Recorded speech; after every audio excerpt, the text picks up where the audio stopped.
Every snowflake is like a little gift from the sky. Oh, that's Auntie Billy. She's nice if a bit distressed. I think she is a bad husband. Not very nice or helpful. My name is Annette, sir. My mum, her name is Plaisance. She owns the store. She's inside minding the register or organising the stock. Feel free to step in and browse our wares. I'm signalling that the store is open. Otherwise people might not know. They'd miss out on the crime, romance and biographies of famous people. A sudden gush of wind turns the pages of the books on the counters. She covers her face, smiling, but she's cold.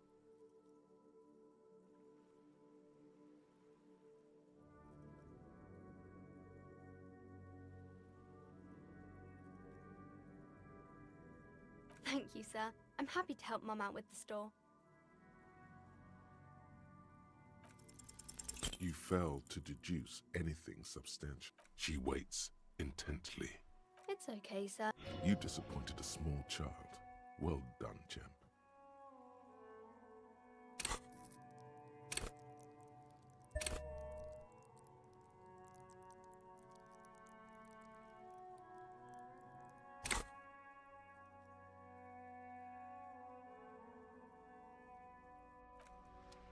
Every snowflake is like a little gift. You fail to deduce anything.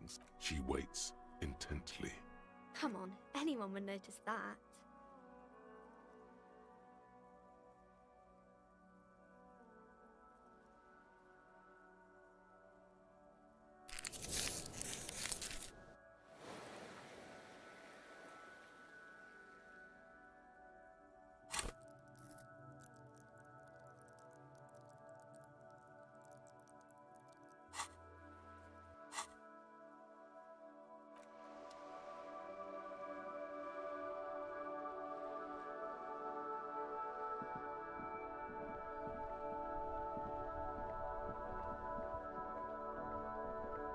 The dented yellow mailbox greets you with its graffito and bullet holes in the front. But the documents inside the envelope still lack the required signatures. It's not going to be that easy. We need to dirty our hands with the signatures. I assume that's the goal here.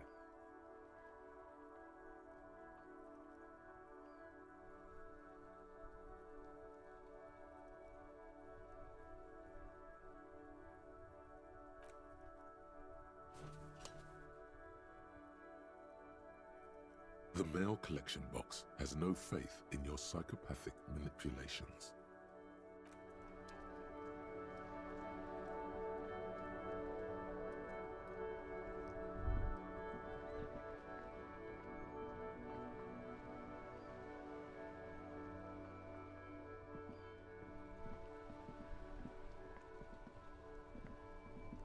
The worn and beaten wooden planks of the bench do not look overly comforting.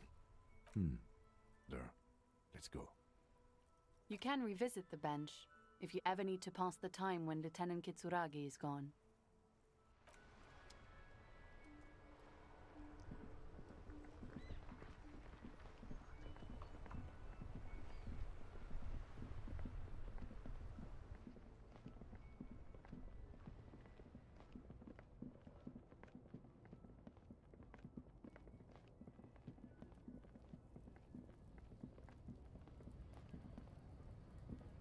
Looking for something? It's about biological determinism, natural law, the sorting of the races. Not the most popular topic nowadays, with a coalition in charge and all. You might want to change the topic. That is, bury your head under the sand like common sheep. Change the topic. The way he says it makes it almost sound like a threat.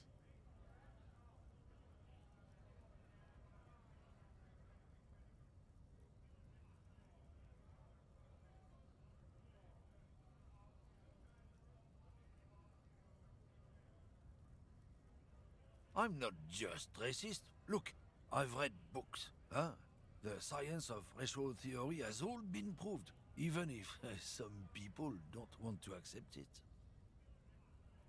People who've studied these things say that you and me are superior by design, so naturally, we Occidentals should be in charge. Obviously, you can see the merits in that.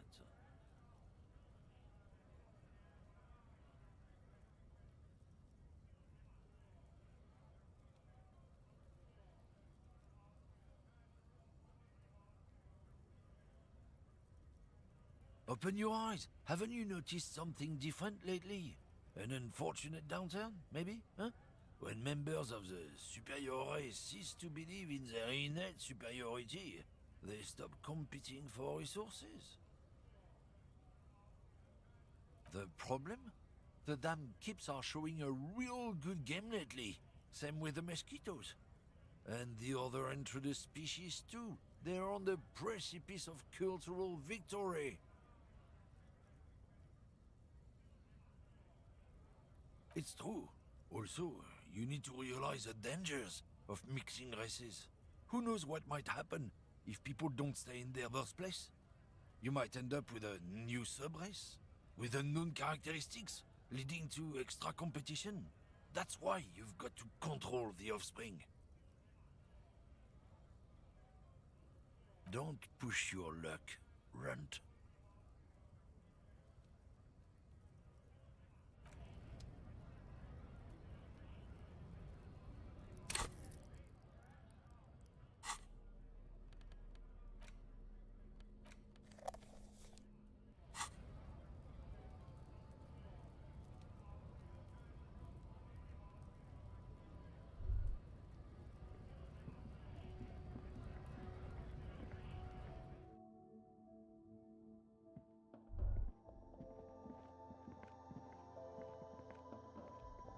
The tear machine stands in the corner. Your bottles clunk into the machine, and the money appears with a satisfying jingle.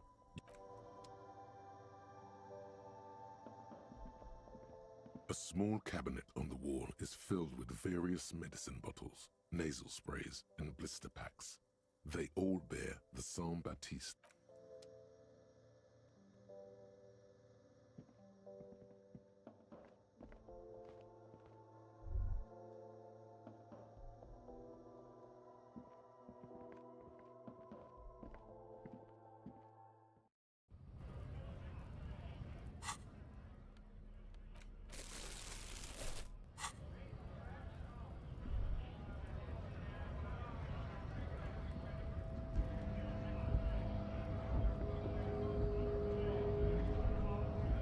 Yes?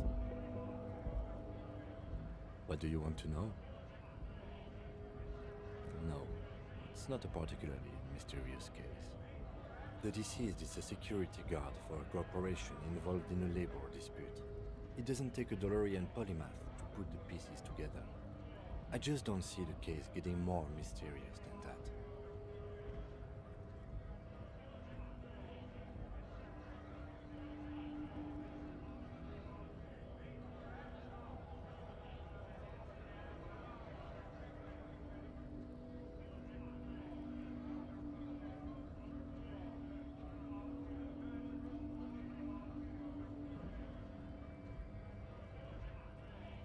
As you know, there was considerable interest in this case at my station, but probably not for the reasons you have in mind. Cut this boring stuff off immediately.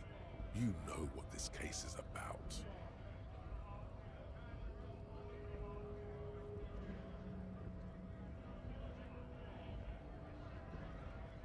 Good point. Martinez is famed for its occult sex murder rites. We'll get on it immediately.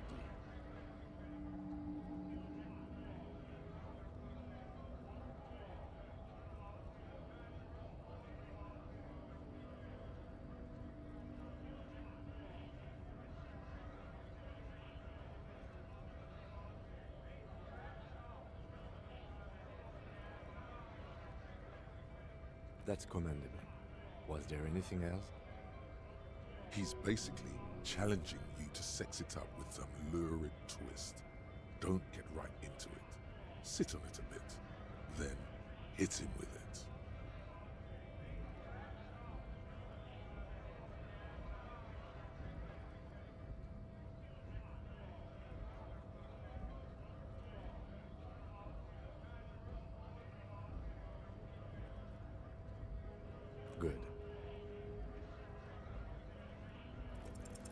What if you did it? Yes, you killed him. And then, as part of the plan, you drowned out the memory. Maybe this is why your chest feels so hollow.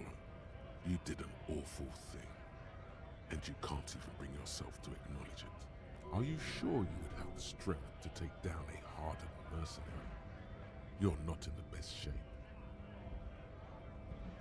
And what has led you to this conclusion?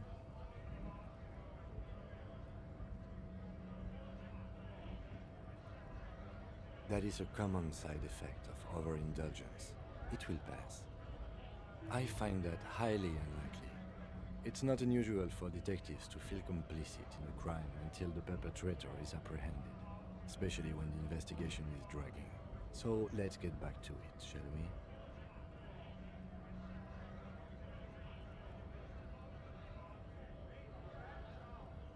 Excuse me?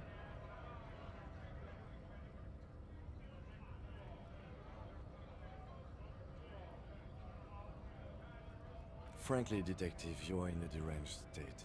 I can't let you proceed without close supervision. In fact, under normal circumstances, I'd be duty-bound to report you.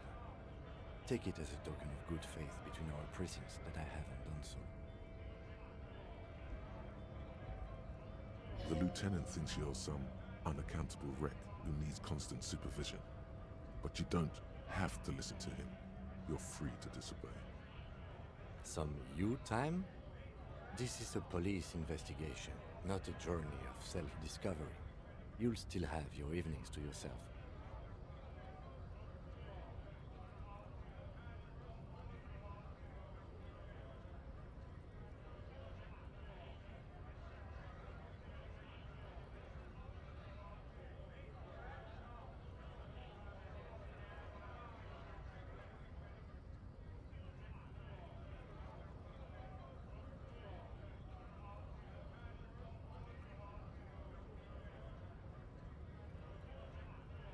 You might. It's important not to let one style interfere with their work.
An old monument stands in the middle of the traffic island, pointing toward the sea.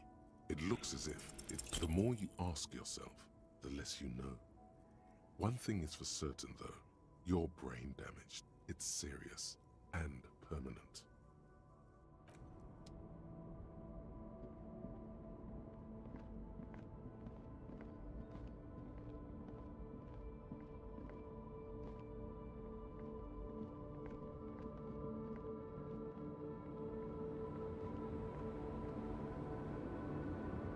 The woman is still hunched over the railing, her head swaying to the music, her eyes looking. Huh? What is it? What do you want? Of course not. To truly understand the boyadero, you need to listen to On the Western Plain. It's an old ballad about a young girl who falls in love with a daring boyadero. He promises to marry her as soon as he returns from the Western Plain. Of course not. The boyadero returns from the Western Plain a changed man. One night, as he and his beloved are out walking along the river Maigret, she pleads with him to give up his riding and settle down.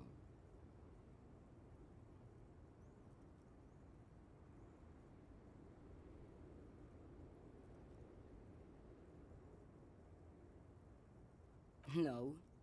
The boyadero strangles his beloved and throws her body in the Maigret. Then he rides off, because the Western Plain is calling to him.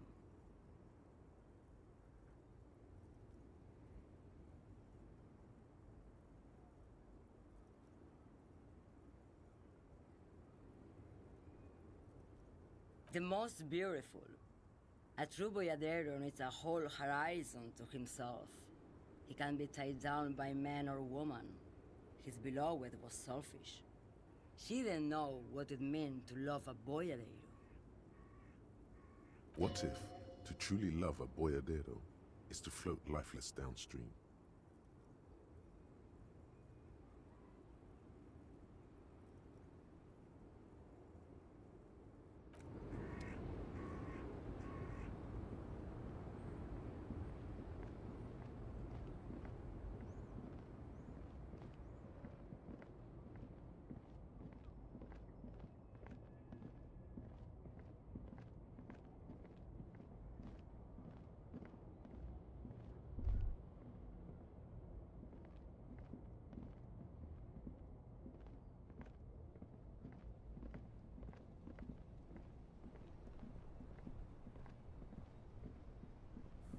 Still here.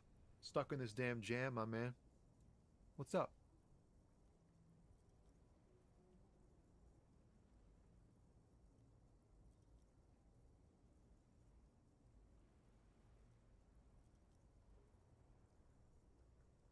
It's like, whatever's going on over at the docks. Workers got a blockade set up, making demands, no way in or out. Anything else? Yeah, this ain't really my area of expertise. Us lorry drivers, camionneurs, not my thing. What's better than chasing transient pleasures? He tries his best to look nonchalant.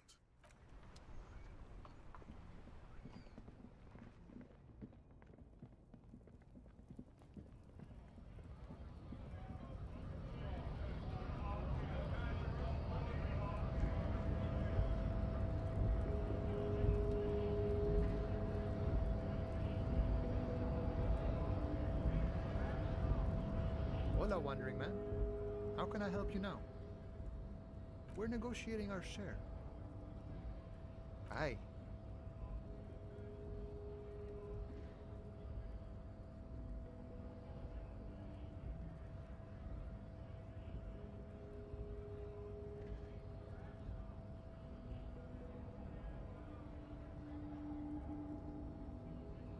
This stuff, they already covered.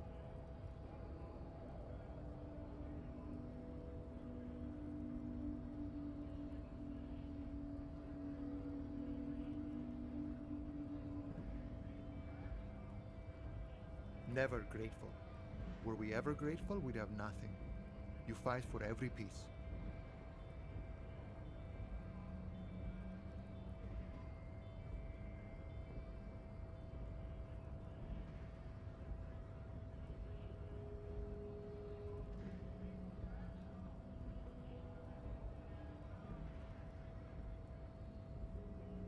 The man whispers a jaunty tune. A coastal breeze ruffles his hair. Los Ardis? They're an independent militant group. A bit too high-strung, but it comes with the responsibility. They're sort of like you. Preserve the rule of law and all that. Except it's Everard's law. But really, they're just like you. Is he actually comparing you, an officer of the law, to some neighborhood vigilantes? Why not? Must be nice being something else for a change. The rest of us are just folks.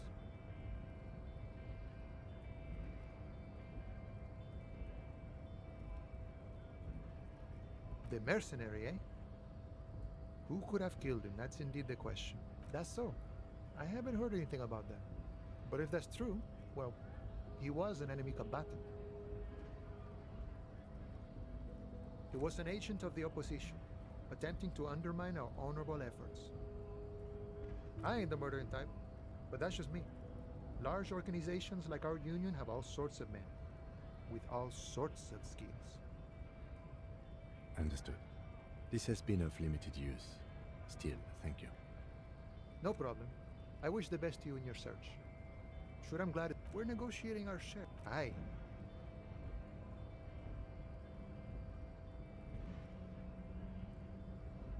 All of it. However, right now we want all the harbor workers to be on the company's board, so they could take part in the decision-making process. No. I don't think I'm a communist. Seeing something of value and saying I want it all to myself is a much older and simpler notion. No science to it at all.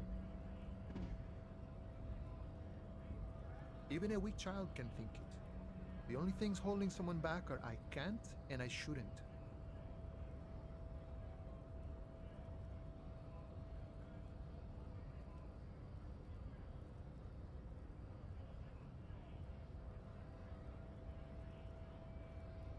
Just the way the world works, boyadero.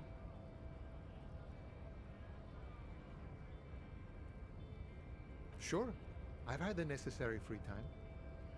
Fortunately, there's always time. The look in his brown eyes conjures up an understanding. For him, having command of his time is the most important thing. The man sits on the railing, his hands reaching far and wide. Yet it feels as if he could effortlessly go even wider, if need be, an endless torrent of time.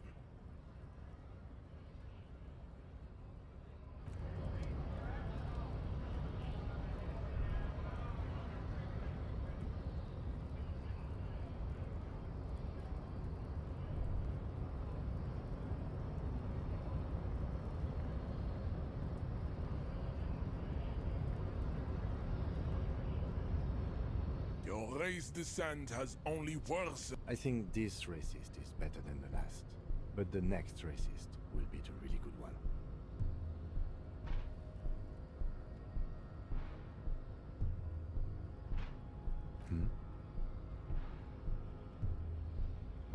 That is understandable. The previous racist was probably an Occidental. These cops are just jealous, Jean-Luc.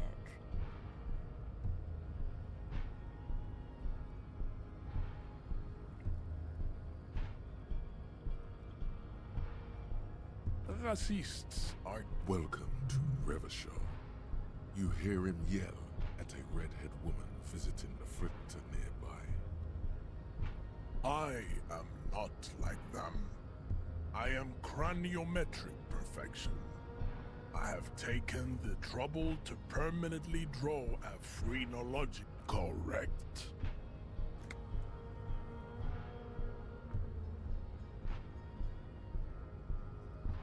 Racists. Welcome to... I am not like them.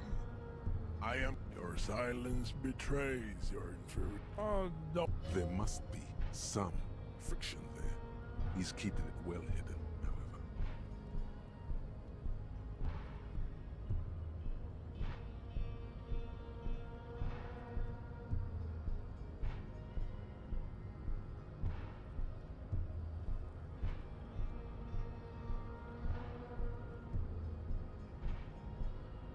Mr. Clare is a man of vision and means. He has the will to confront International Capital, which is something your race naivistic communists never did. Also, to serve is noble. It takes discipline. Your petulant individualism has only contributed to your race failure. It is lax and moronic. He looks toward the harbor, motionless, the tattoos on his face like a web of stone.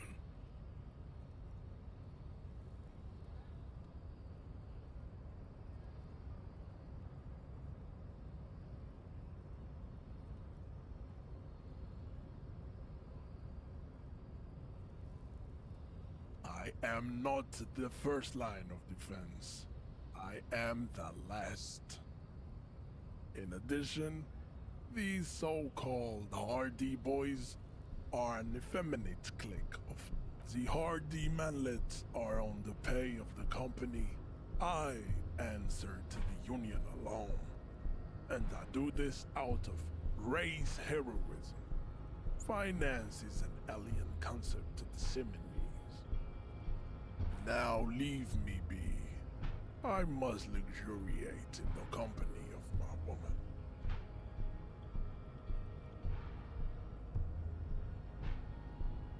I think this racist is. There always is. Race is reality.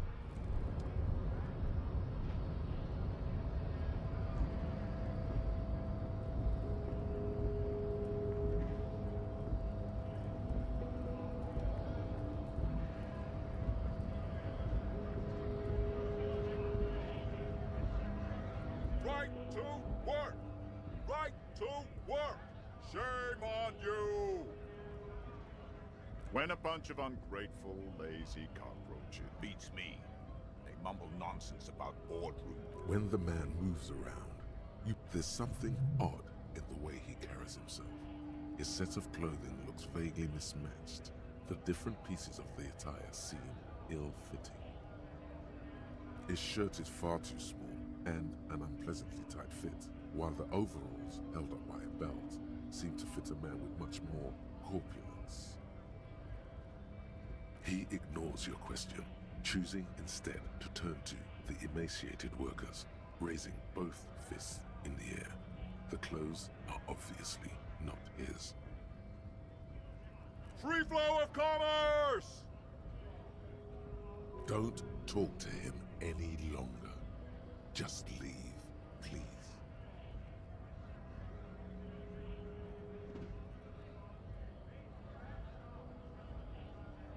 The man's breathing steadies, but his eyes are still narrow.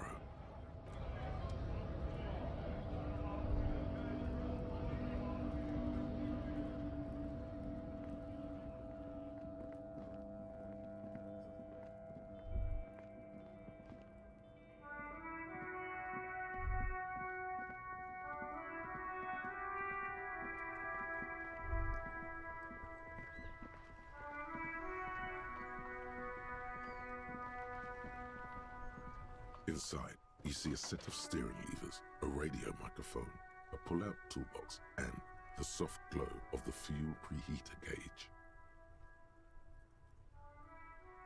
This is Precinct 57. How may I assist you? Just a moment. 10-4, come in, officer. Over. Okay. Wait. Before you say anything stupid, think it through.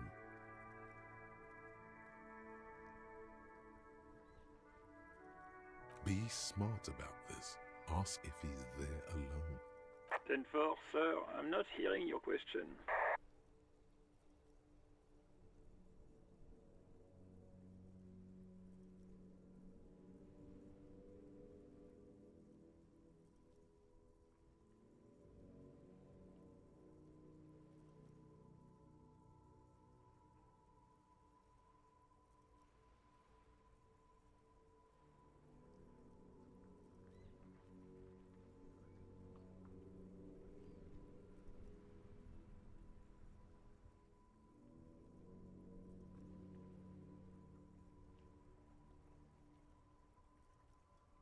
What? What is it? He wants to verify the information on his badge. But of course, it says Dick Mullen, High General of the Revacholian Cavalry Force. Tell him to stop wasting time. What do you need, sir? Over.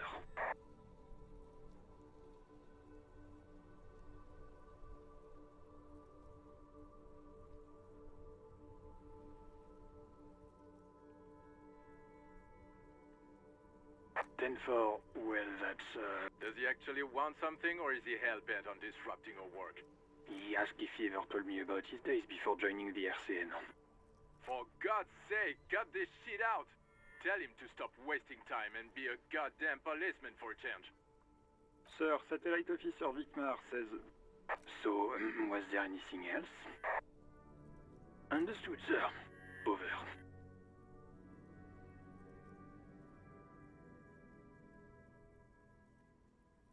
Roger that, 10-10, over and out.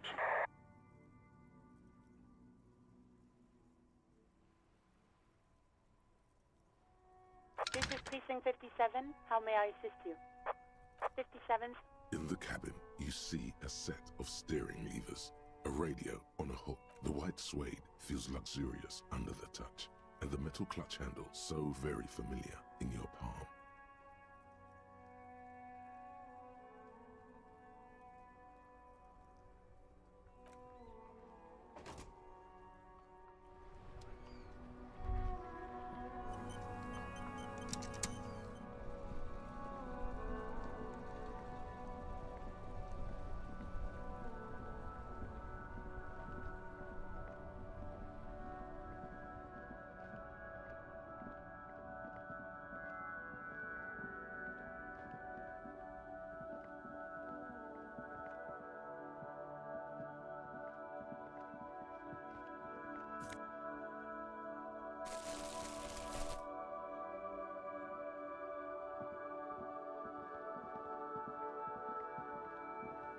A crumpled billboard reading, Samaran butter soaks in the canal.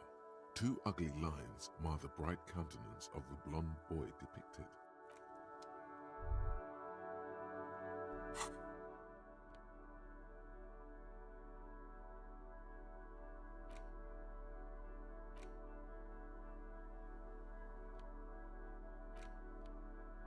A crinkled chewing gum wrapper. You carefully fold the wrapper.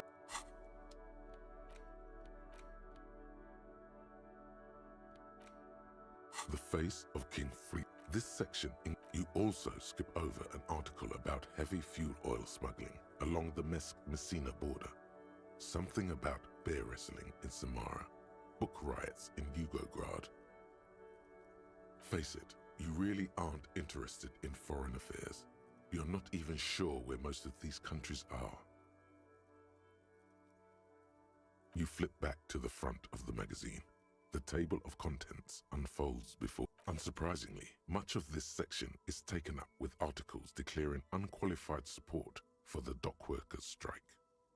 You skim the headlines. Paint the harbor red and white. Martinez tames the wild pines. A city in revolt. First we take Martinez, then we take La Delta. Finally, there's a brief article by the writer, G. Martin, accusing the owner of the Cape Side apartments of illegally attempting to evict certain communist tenants simply for not having paid their rent.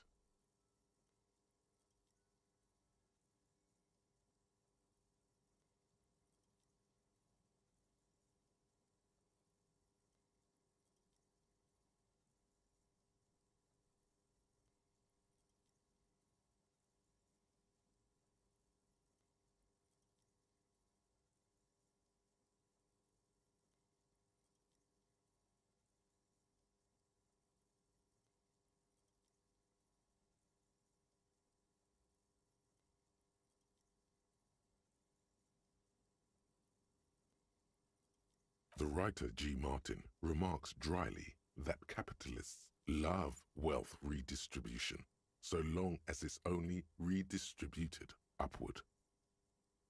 You flip back to the front of the magazine. The table of unsurprising. You skim the headlines. Finally, there's a brief article by the writer G. Martin accusing the owner of the Cape Side apartments of illegally attempting to evict certain communist tenants simply for not having paid their rent.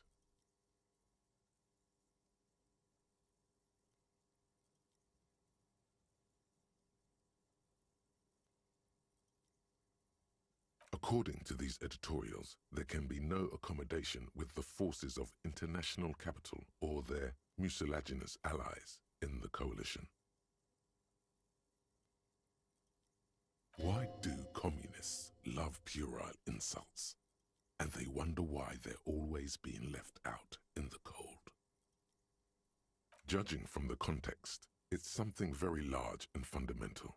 You should probably know about it already, honestly. You flip back to the front of the magazine. The table of contents unfolds before you.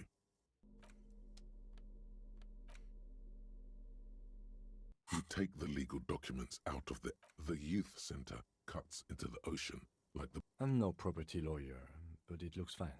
I like the print size. They're not selling or leasing anything. It's not a perfect solution, but...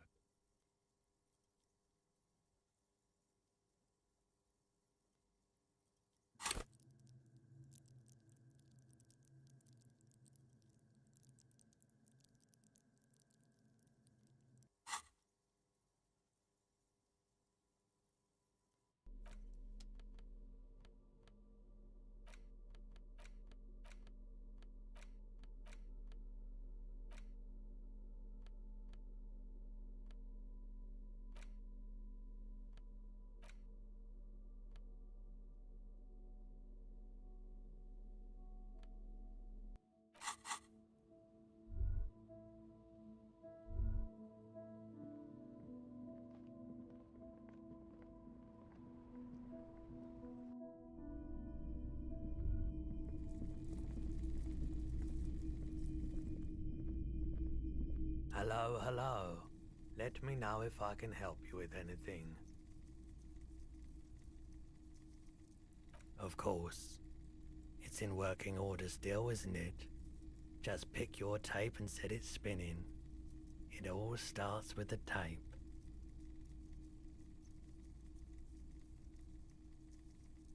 You said you'd done it before, yeah? It's almost like he's worried for you. The lieutenant steps away, pretending to admire some of the knickknacks on display. Go ahead then, he thinks. As long as you can walk straight, I don't care.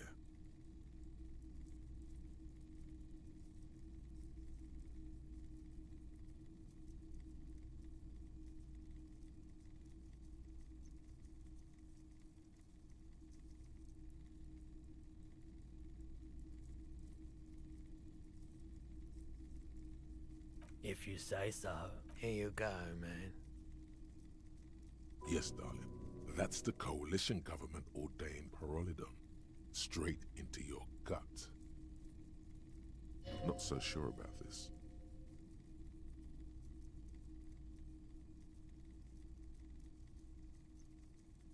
Because it's an anti-radiation drug, and you're a cop, not a post-apocalyptic scavenger. Of course.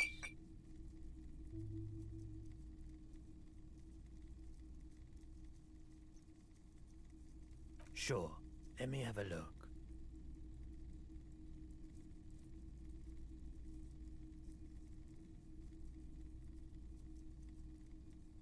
I'm not purchasing any more clothes, and especially that tie.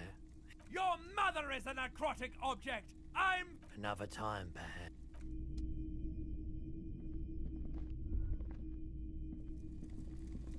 You see rows of toy soldiers guarding the rest of the trinkets displayed on the table. Some on horseback, others in rags, others yet in bright blue uniforms. All are stern and unyielding in their duty.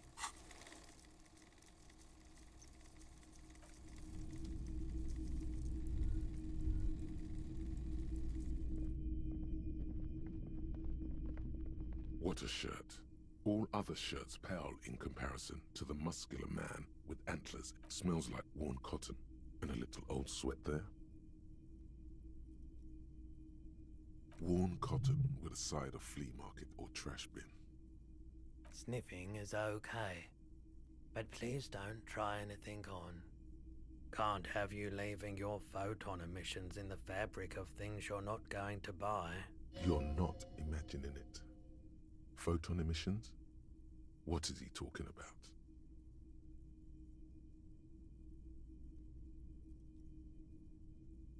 2 real. That's dirt cheap.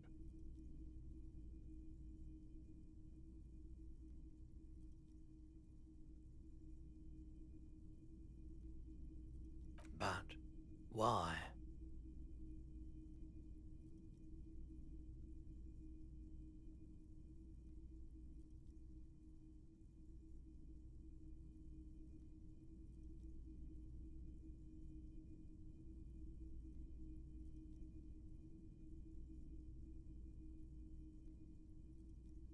I deal in goods, not services.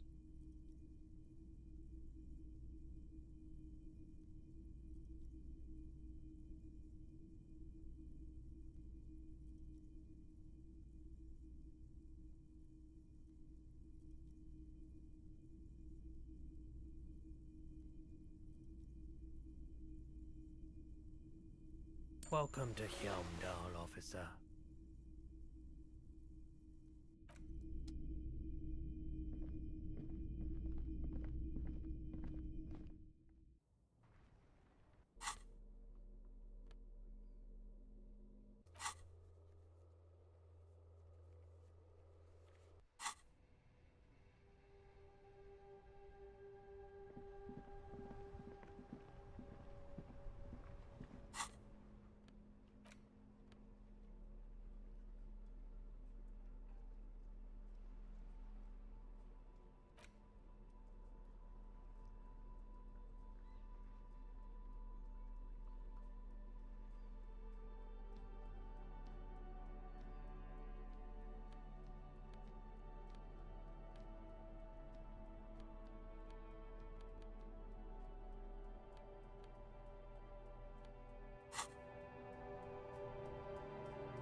A lorry stuck in the traffic jam. This big, heavy... The windows are clear. They've been recently washed. You can see a lorryman's cabin with personal belongings, stickers, insignia. Likely, yes. This guy's proud of who he is. Drapes it all over his machine. There he is, in front of Rita, smoking nervously, hoping it's over. He was acting tough before. This definitely scared him a little, you being here.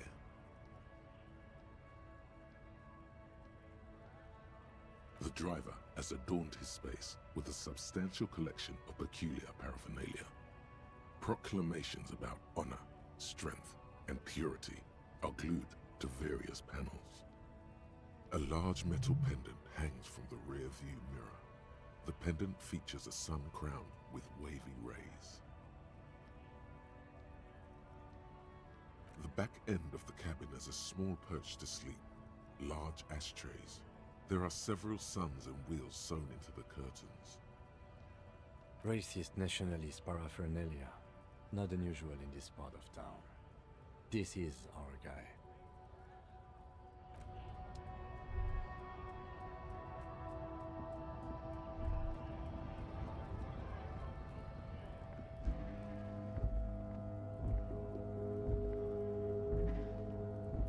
Looking for something odd? Come to tell me to... Oh, not much anymore. I'm here to pick up some cargo, but... the dock work... Apples. Fine. He's given you the runaround. Let's be honest.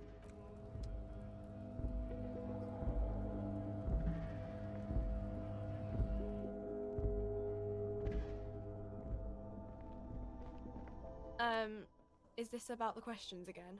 Because I don't really know anything. A warehouse? I don't know. Maybe. I don't really care what Frit does. She looks up from under her brow. Fine. Frit doesn't have a warehouse. Just a little back room here. Okay? I don't really know anything. I mean, I know it's there, but I haven't seen it, so...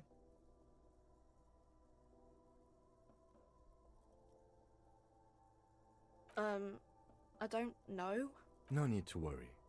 It's just standard procedure for us to ask around. Okay. I don't know, really. Uh-huh.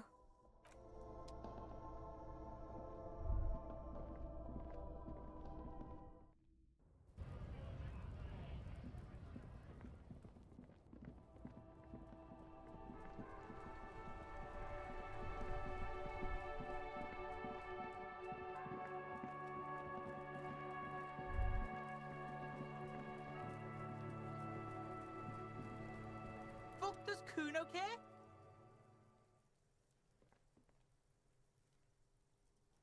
Kuno gets it from his... Problem is, Dirty Popo Man is you. In there is Kuno's violent dad on steroids. Kuno's dad does steroids and speed. If you can take him, you can have half of the speed. Kuno's dad is a fucking monster. He's the most violent man in Revachol. He doesn't give a shit about a single thing. He drinks too. Like half. A baggie, but like in this vial.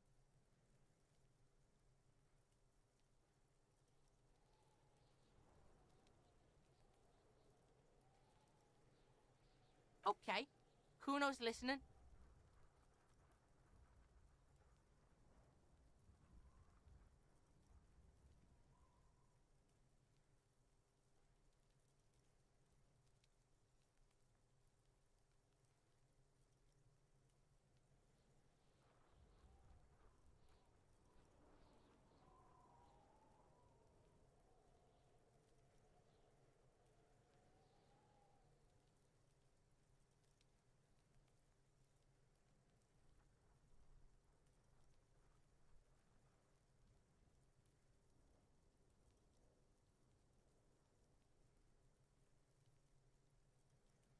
Sure, whatever.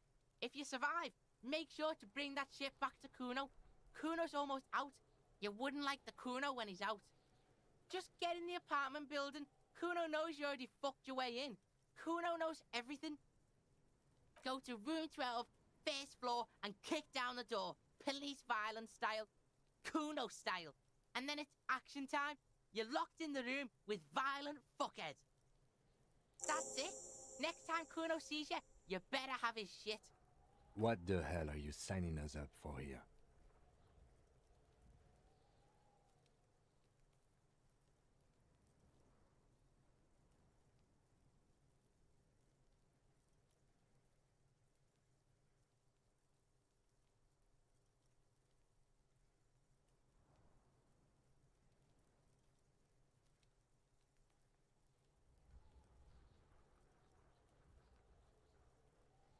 Cool. No, really. Rock and roll. Kuno doesn't fucking care.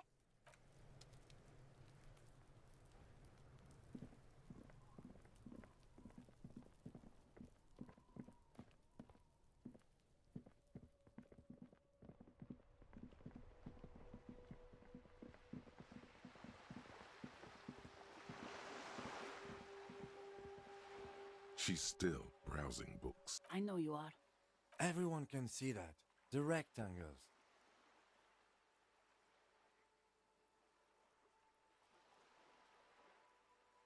Mm-hmm. What with?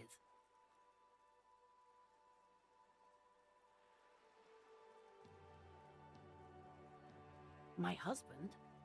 No, he's not.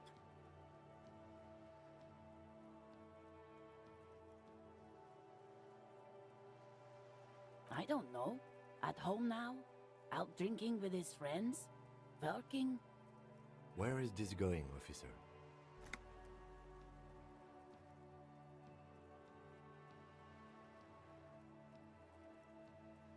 Yes, but... I don't really need to know where my husband is. Not all the time. No.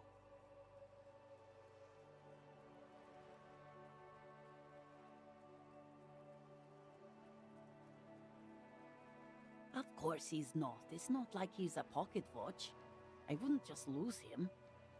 She has, though. The husband is totally lost. You should tell her that it's okay.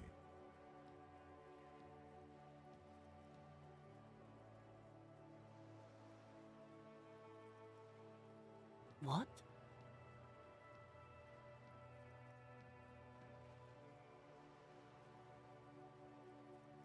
Who said anything about shame?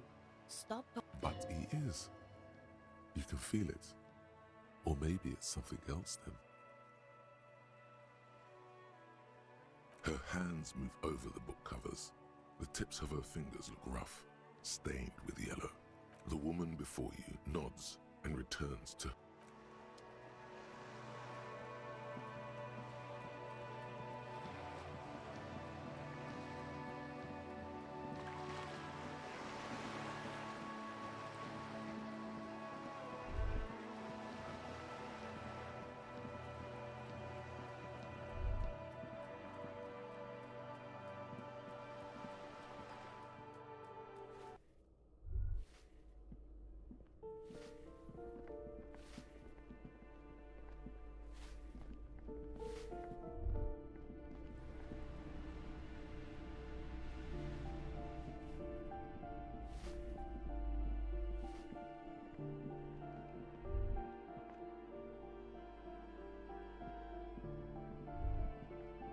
You hear someone walking around in a poor community. Do you have a warrant?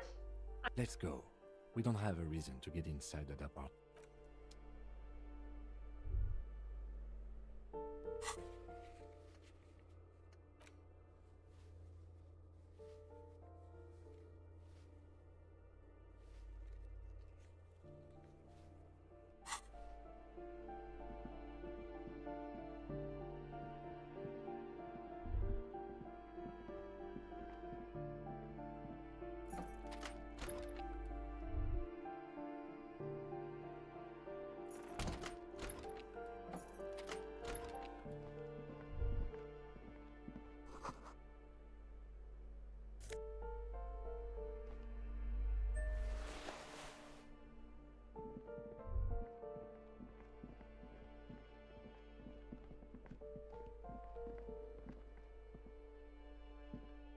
A shabby door hangs oddly on its hinges, secured to the doorframe with a safety chain.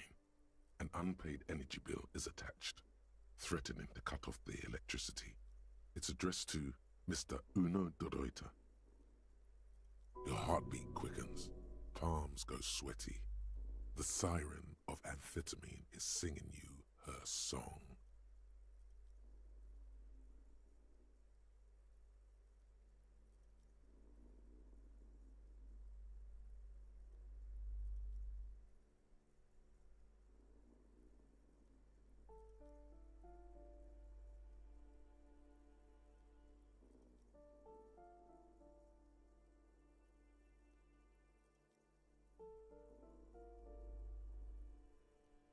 No response.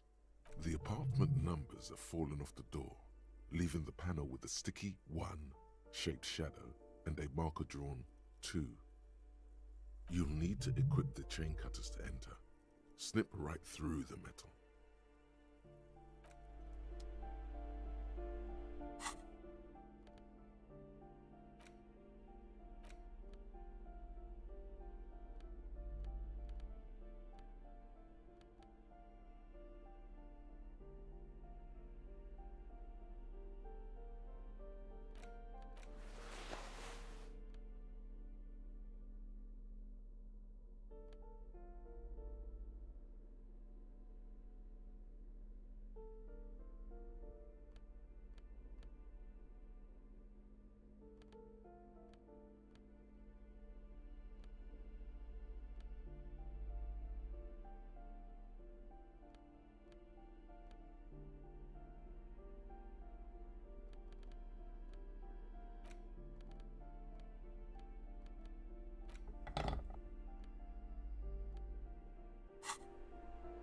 A shabby door hangs oddly on its hinges. Secured to the door, snip. The cutter goes through them like dead leaves. Don't let the quiet fool you. The beast is in there somewhere, ready to rip you to... I know there's no stopping you, but let's at least make this quick.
phone book lies open on the table, covering a stack of utility bills.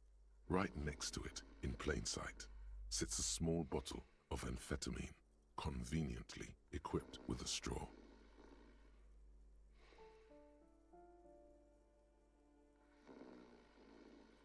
You pocket the bottle as if it were the most natural thing in the world. Don't wait. Celebrate. Blast it before you face the beast. Deruita. You're going to need the encouragement.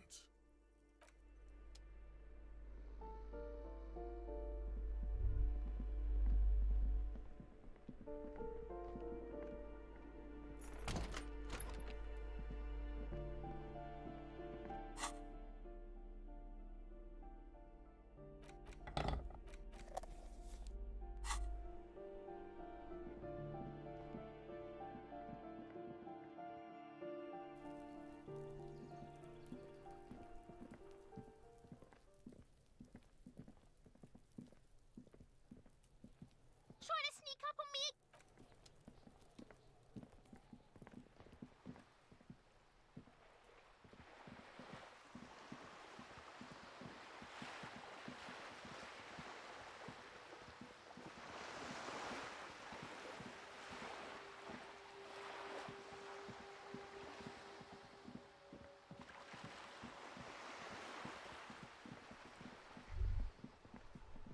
There.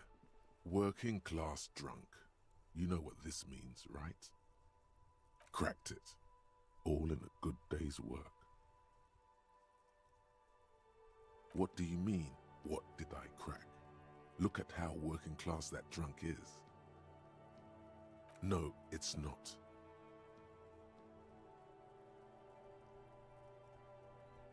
Yes, and you found him. Now go and tell the working class woman. Protect and serve, recruit.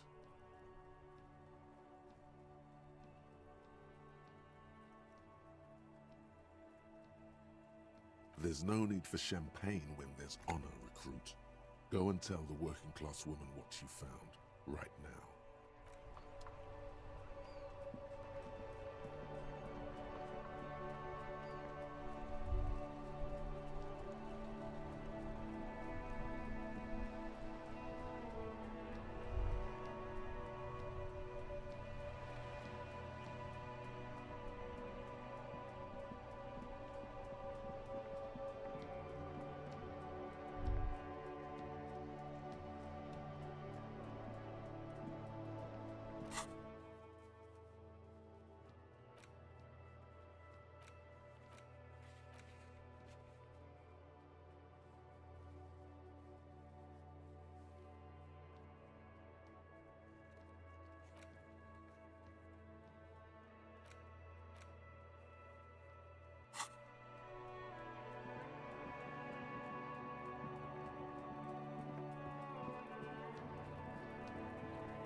Fuck does Kuno care?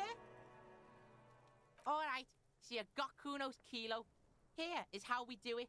First, you give Kuno Kuno's kilo, then Kuno gives you half back. That's how we split it. It's the best way, street way.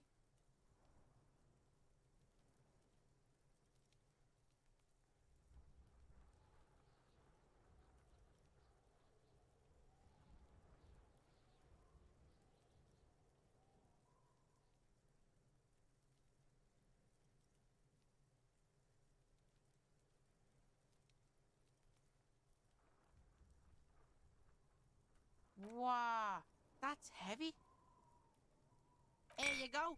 More than half in there. Kuno's fucking honourable like that. There is no movement on the lieutenant's face as he stares intently at the trash container. Now tell me, how the fuck are you still alive, pig?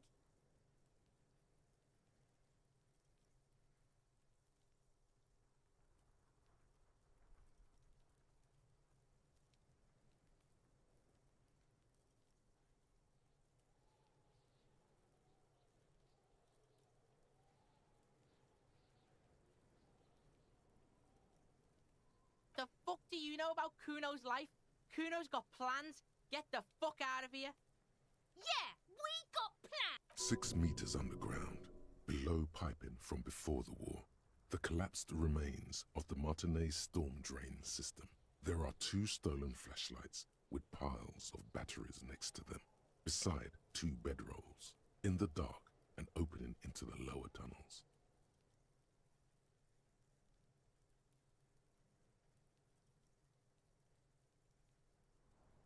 Yeah, pig, this shit is done. Kuno doesn't fucking care.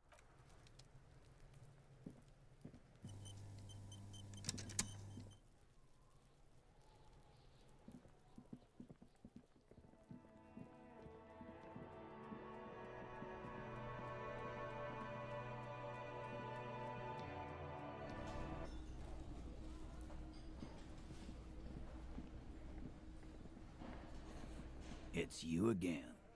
What is it?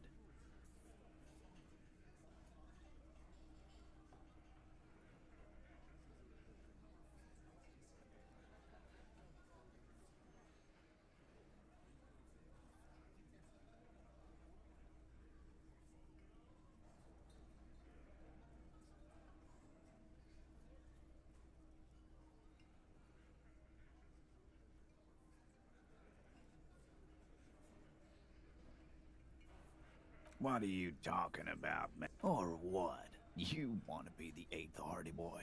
We ain't hiring. Actually, boss, we've been talking and we think she could maybe... This person Glenn wants to hire, he really respects her. She? So there's an 8th Hardy, and it's a Hardy girl? Who might it be? Elizabeth? The gardener? Shut the fuck up, Glenn! I do the talking here. Now what the... So let me get this straight. There is an 8th Hardy Boy. It's a she, and you don't like us talking about her? That's right. We're not talking about this. This is a private Hardy Boys matter. Nothing to do with your shit. End. You're not cops here. Don't go digging around if you don't want a bullet in the back of your head. Good. We are all watching each other. Officer, your question. There's no point in pushing it further, he thinks. This is already a victory. We'll learn more about this 8th Hardy sooner or later.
It's you again.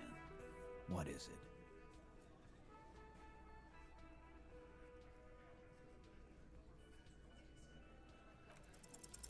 As you look around this room full of sweaty men, swearing, drinking, spitting out tobacco, does this look familiar? You believe the place was called Precinct 41. It was also filled with, almost exclusively, men. Sitting. You seen Apricot, old Purdue's daughter? Asks Lieutenant McCoy. Replies Torson. The ass on that one. McCoy shakes his head in appreciation. A bit strange the old man named her Apricot, but, I mean, who am I to judge? Wanna hit the kebab joint? Huh? You got a problem with beer now? Not quite there yet. Push on.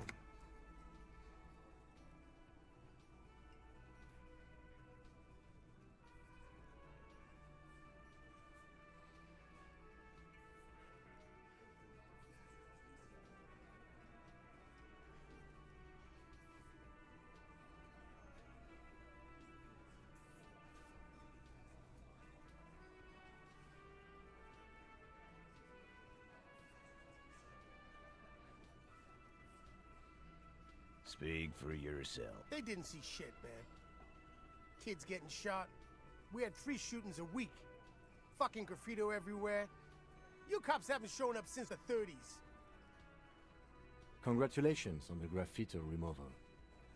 All I see is you sitting around talking about Monica's titties while there's a rape victim. So what? What do you want from me? We took care of that fuck. Don't let him drink that. One more push, quick. Just don't antagonize him. You have this already.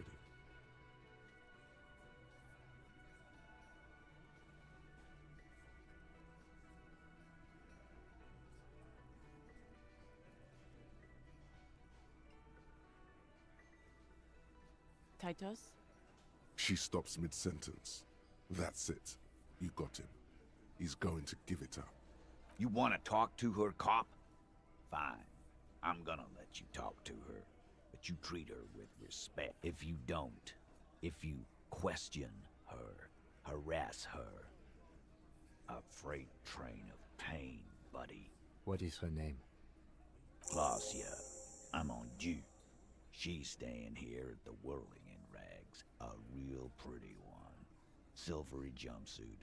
Blonde. That's I'm on due. With an O-U. He did it before we killed him. He's not gonna do it again. So what does it matter? It would help if we establish a timeline. All right. 2 weeks, maybe? I don't know. I need another beer. Here you go, boss. Relationship? There was no fucking relationship. He raped her. That's... Something is off here. His anger... Was like that karaoke incident all over again. Or like some of the other girls he was harassing. Okay, enough. All of... I know her. How well do you... A small twitch in the corner of Kim's mouth. He has a hunch about what. Well enough, Copper. He tries to make it sound real casual, but the muscles on his neck tighten. You mean Revachol? Nah, she's an immigrant. Or a drifter of some sort. Been staying here over the winter. Don't you give her any more trouble. She's just had some... Shut up, Angie. She doesn't need your help. Titus gives them both a look. What's with all the silences? It's like these guys don't know how to feel about this. You should keep picking at it. And what was up with the partying she and Titus did? It sounded fun.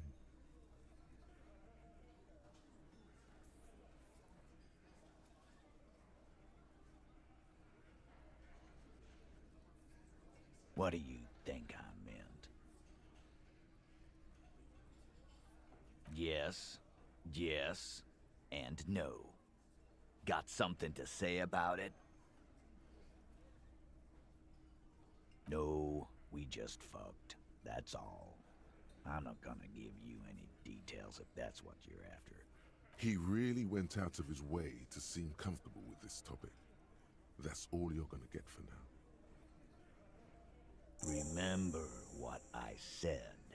Freight train of pain.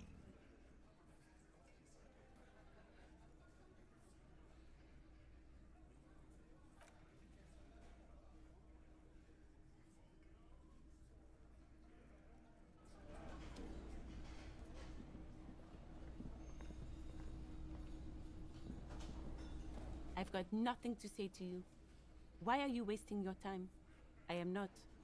You could be, Liz. You could be anything. You could... Even a mod? Glenn, I went to law school.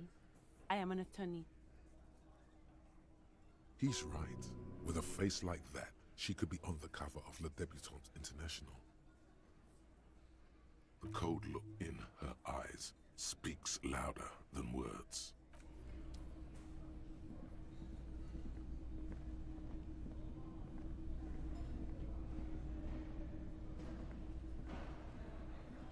Can I help you?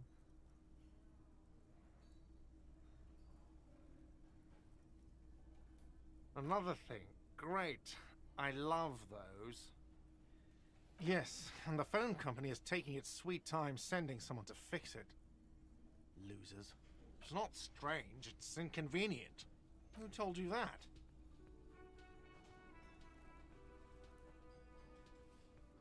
Fine, yeah.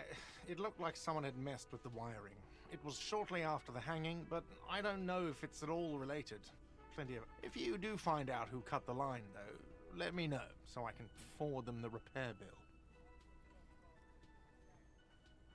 Yes? You're already set for the night. Your door is unlocked. Another thing. Great. Yes?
The door is closed. Who is it? This is the police. Come on up. The door is open. Sounds like it's coming from upstairs somewhere.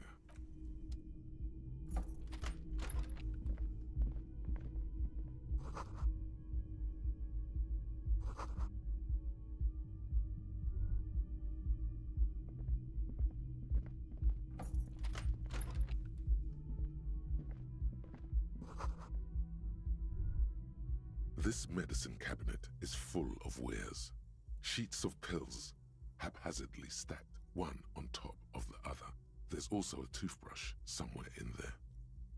Pharmaceuticals line the shelves, sheet upon sheet of pill bottle next to pill bottle.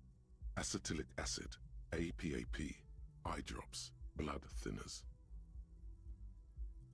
Pill bottles rattle like bones as you search the cabinet. Paracetamol, histoperidol, something in a foreign language you can't read. Behind them, an unusually shaped nasal spray. Its label reads, Nacra. An opioid receptor antagonist. It's used for diamorphine overdoses. Among some foreign, probably Messinian or Gottwaldian, marked red blister packs you find. What do you find? This is going to take a little know-how. A bright orange bottle with Preptide stamped on it, in sunny, happy letters. Jackpot, baby. That's the stuff you're looking for. Your palms begin to sweat just holding that little plastic container. You dropped it, smack dab in the middle of the floor. Wow, that's unbelievably orange. Anyone can see that. It's practically effervescent. The lieutenant tries to keep his eyes. Who cares, man? Who cares what the stiff thinks? You got it. Here comes the afterburner. Just put it in your sweaty little hand now. Anything of note?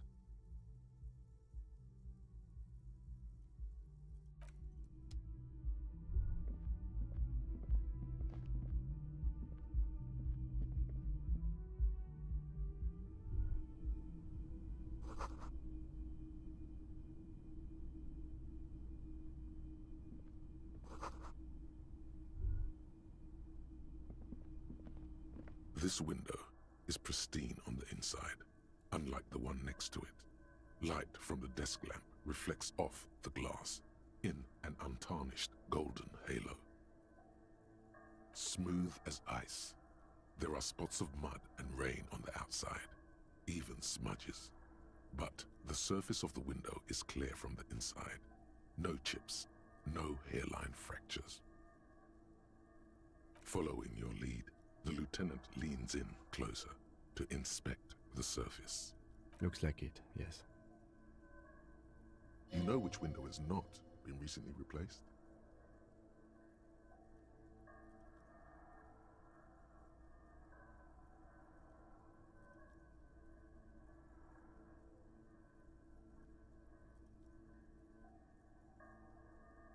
Yes, that one.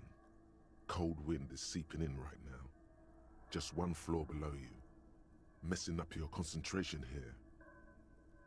Stop distracting him! He has work to do! Plus, if I recall, the window has been giving him shit ever since he got here!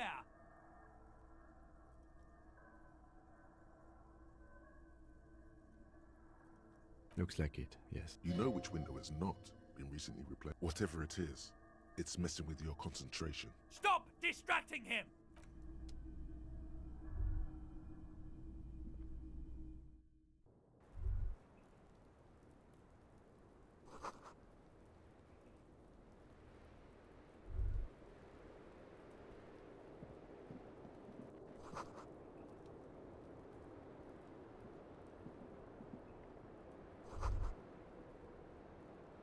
Just as you look at the flowers, a gust of wind raises them from the roof, picking them up in the air.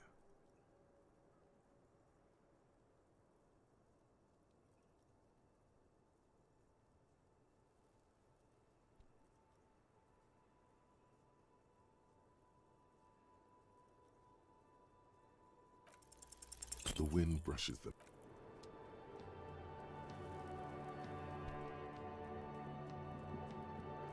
Welcome to the roof.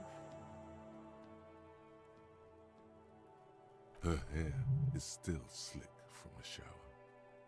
Below her silvery jumpsuit, an athletic young body, built long and lean.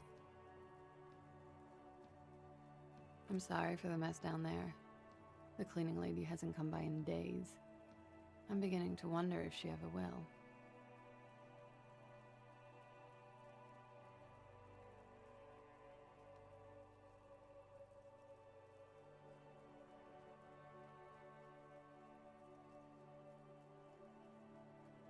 Right. I am Kim Kitsuragi. I am a detective from Precinct 57. I see you've already met my colleague. Have I ever? Have you grown accustomed to your role as a police officer? Like riding a coppercycle.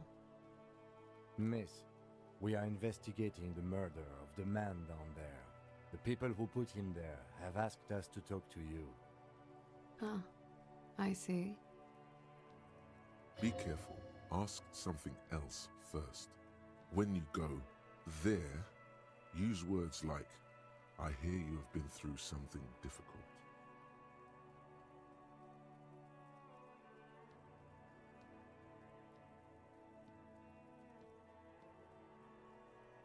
Yeah, it's pretty deluxe. I'm wintering. How long have you been staying here? About 4 months. I came in November. Here in the Whirling, here in Martinez, or here in Revachol? I heard this is where the washed-up disco has-beens go.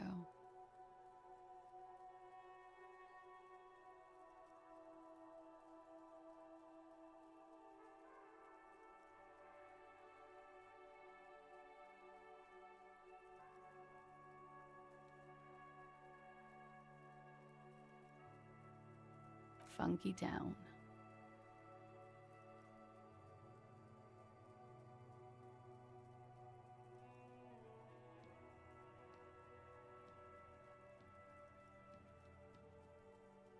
It is.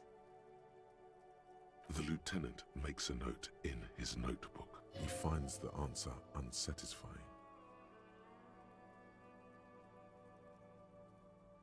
Okay. Watching herself reflected in the bedroom window, tall and sparkling and draped in smoke. Clasier Amandou.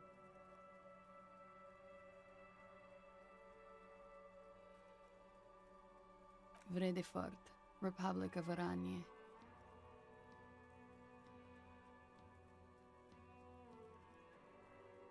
I'm 28.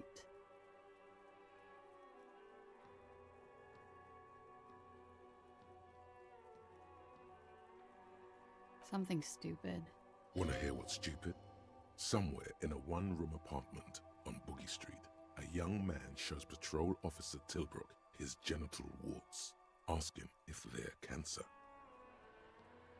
His partner, Emil Mullins, can't be there.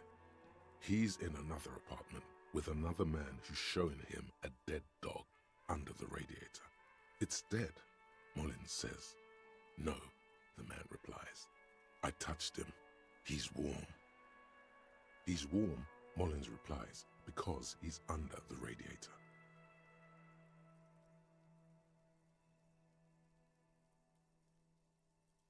No, no. More stupid. Oranese lit. Oranese literature. It's what I studied at the university. Fear of failure, fear of death, how it sucks to be Oranese. All national literatures are. Only the name of the nation changes. If that's true, then Revacholian lit would fit you like a glove.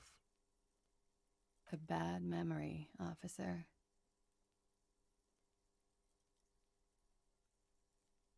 Of lilacs and lightning, parks, glass, duraluminium. Vredefort is a conference city. It's always autumn there. A night. At least it was for me. What's so bad about that? Nothing, if you're no longer there.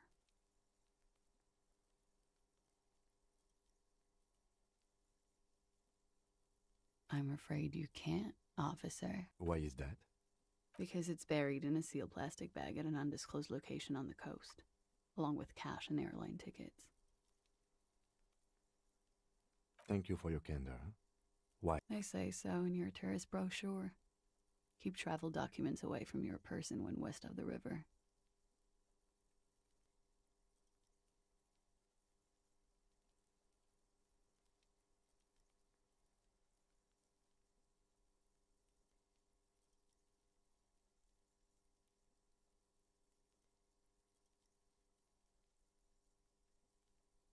Look, officers, I like this place, but I don't want to be stuck wandering the city like a ghost after being robbed of my travel documents.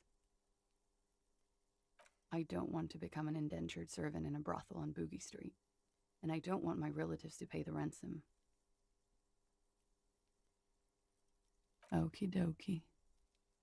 If any of this made her nervous, it certainly doesn't show in her expression or her movements.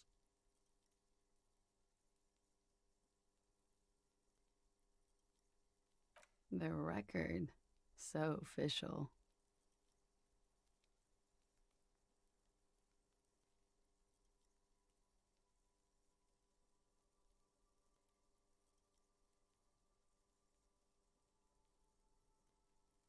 Something difficult?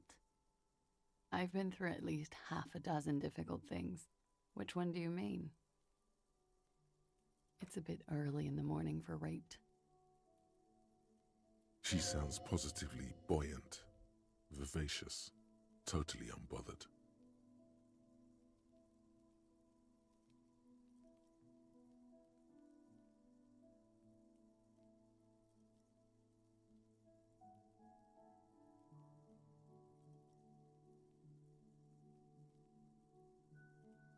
Is it?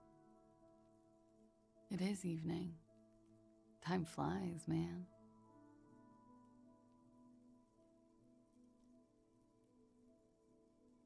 Yeah, I'm gonna go with not raped. I don't want to say that shit about him. By him, she must mean the Tell them it's not my style. They'll have to, if they want to jazz up the charges, they'll have to get someone more, rapeable. Are you saying that you were asked to tell us you were assaulted? Not explicitly, but I understood what they meant. It wouldn't hurt to spice things up a bit. Some assault and battery, sexual assault maybe. It was clear the latter would be spicier. Pretty much. warming them. She must be very cold and exhausted of this life. We partied.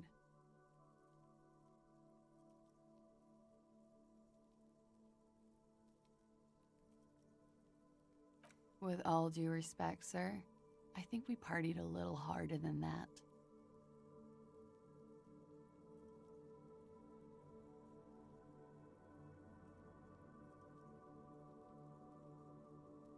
Oh, it is.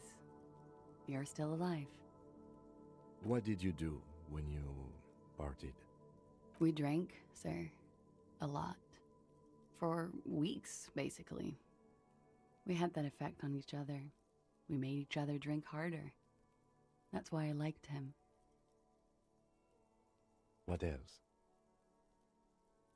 Stimulants.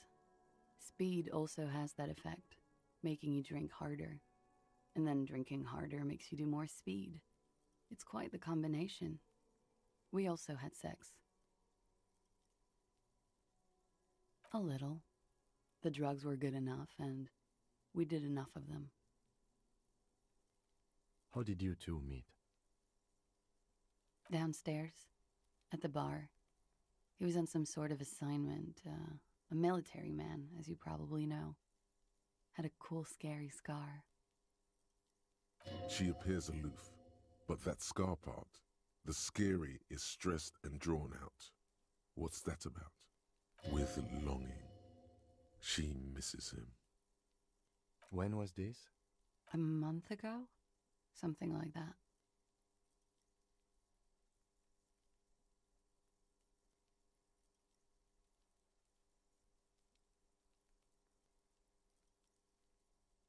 Oh, yes.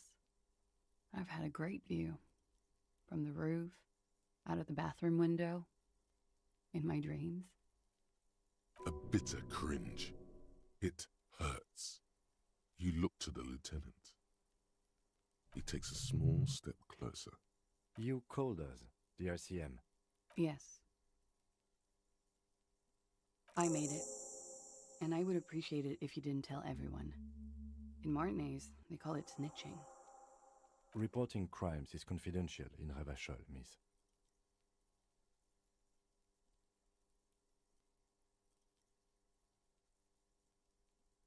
I didn't exactly disguise it. I just muffled the mic and nicked the landline a little. With nail clippers. And I diverted some radio fuzz into it. Into the cold wire. So, she's Gart's mystery foam cutter. Did I? Fuck. I didn't mean to. I had no idea what I was doing.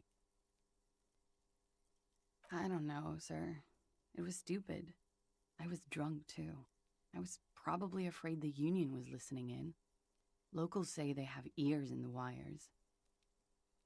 Thank you for making the call, miss. It was the right thing to do. I didn't want to, sir.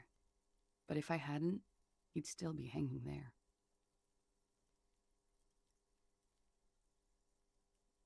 I'm sorry, I can't do it. Not right now. Later, maybe. I keep seeing him. Like he is now. I can't talk about his... I don't know... hair. I know it's difficult, miss. We can return to it later. She meant she sees him in her dreams. You have? Not like I do, I imagine. She sees them in each other's homes.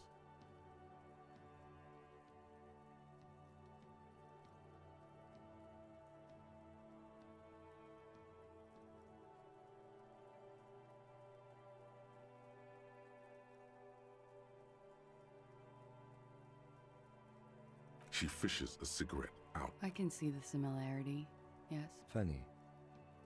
Funny how? Nothing. I also saw him. We had a long inspection and that sort of thing sticks with you. Let's move on.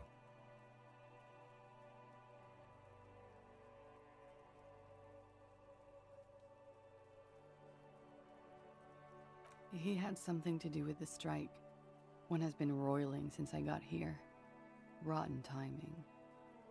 But you probably know all about it. And his role in this strike was what? I think he was in a security detail.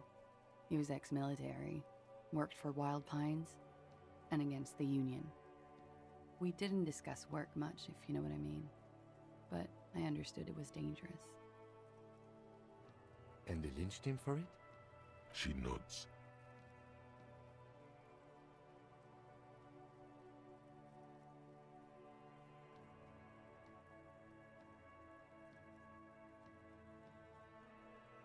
They're frequent guests downstairs. They have a booth for Union members. They're probably down there now. Over drinks. It's been a long, boring winter. A little, yeah. Like you partied with the deceased? No, not as hard. I'm sorry to have to ask this, but have you had a physical relationship with any of the... I have. She sips her coffee. Could that have been part of the reason they hanged him? I hope not. Actually, I know that's not the reason. I'm careful about that kind of thing. Not crossing the wires, you know? But that's probably where they got the rape idea. Men like that? I don't know. It's the way their imaginations work. I suspect it's what they'd like to do to me. She changes balance from one foot to another, crossing her legs. She breathes a silvery sigh of relief and weariness. Should we head by downstairs, officer? We may have things to discuss there. She nods. Silvery cigarette fumes disappear into her mouth.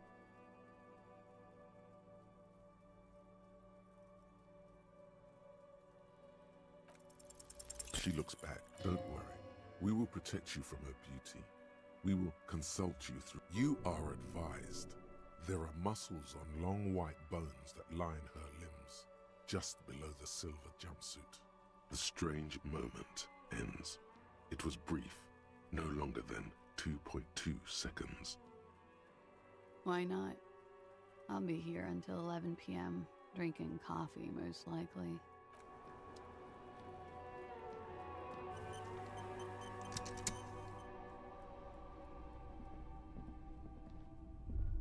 This window is pristine.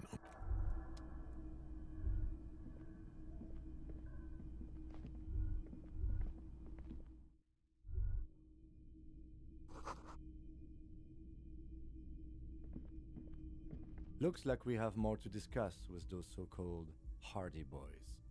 Half their reasoning just went out the window. Nothing will make them respect the RCM, but it will disrupt the game they prepared for us.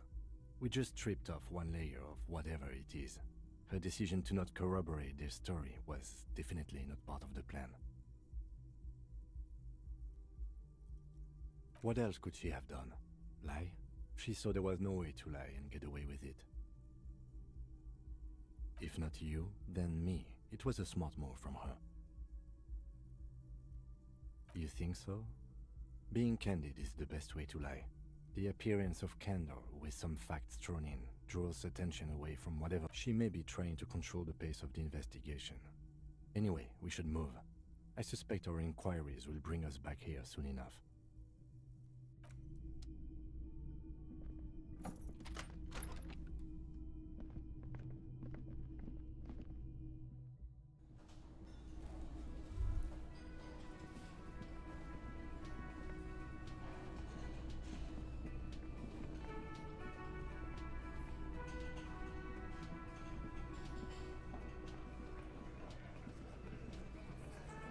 Again, you find yourself looking at that big old window. There's a yellow ribbon tied to one of the branches. Light yellow, faded with time. A tiny splash of color in the blackness of the thicket. Hanging from it, a bronze key.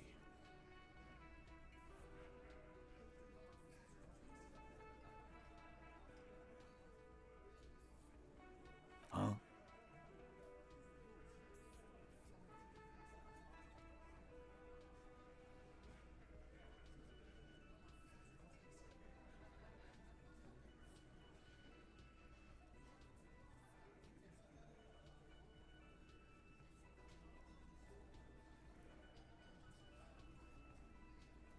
I'm not your janitor, cop.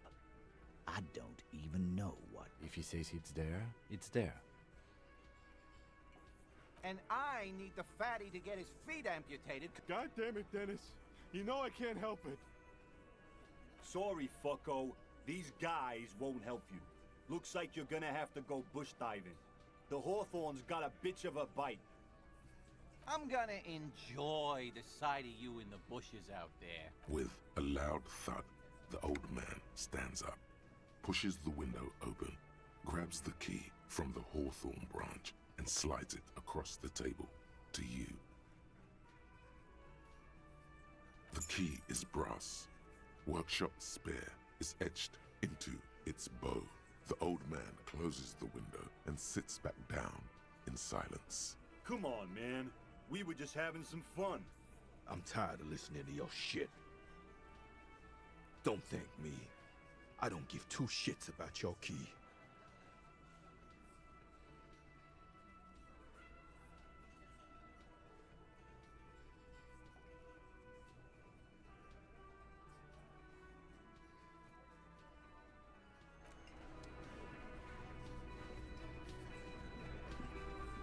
It's you again.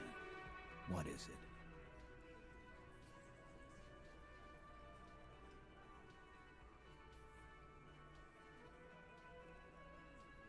Fuck! I knew that fucking whore couldn't be trusted. You've hit a nerve. Titus is furious. No, more than that. The loyal Titus feels betrayed. For the record, Titus Hardy did not explicitly specify the victim as a whore, nor did he say anything about trusting her. Oh, shut up and stay out of this, Liz. She's just in denial, asshole. You don't understand the traumatic experience. Yeah, she's crazy, you know. A crazy bitch. You know the type. She's fucked up.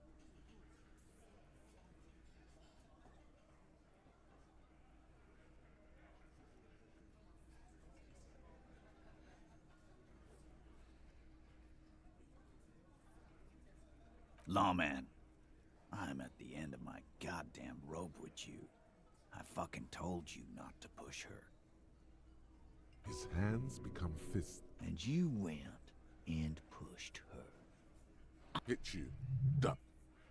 Titus Hardy. Success. Titus backs off. Goddamn, no one tells you to put your fists down. Everett personally sent me to take care of this. If this goes south, we'll all be in the shit. But the room is so quiet you could hear a pin drop. The rest of the cafeteria has gone quiet, too. Someone has to rush in to break the tension. The second in command. Look, Copper. We know that fuck was a rapist and a killer. We got him confessing to it on tape. Show it to him, T. Here, jerkwad. Listen to this shit. And then come back and tell me the soldier of the apocalypse was an innocent man. I'm sure we can find a tape player. Where can I listen to this? Why don't you try shoving it up your ass? Yeah, play it with your ass. I'm sure we can find a tape player. It's not a problem. Your room had one. Or maybe it's too broken.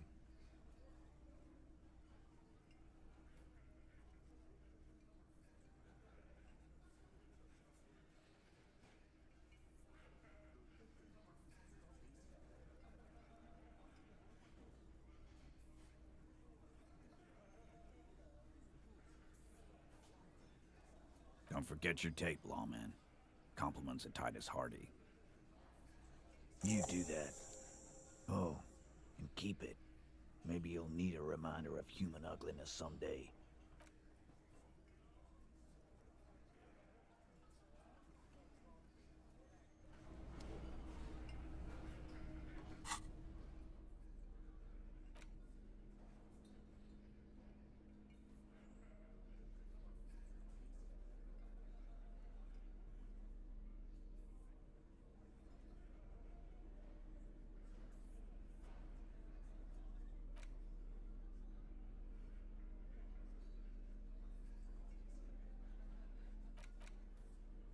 The porter reel is just what you needed.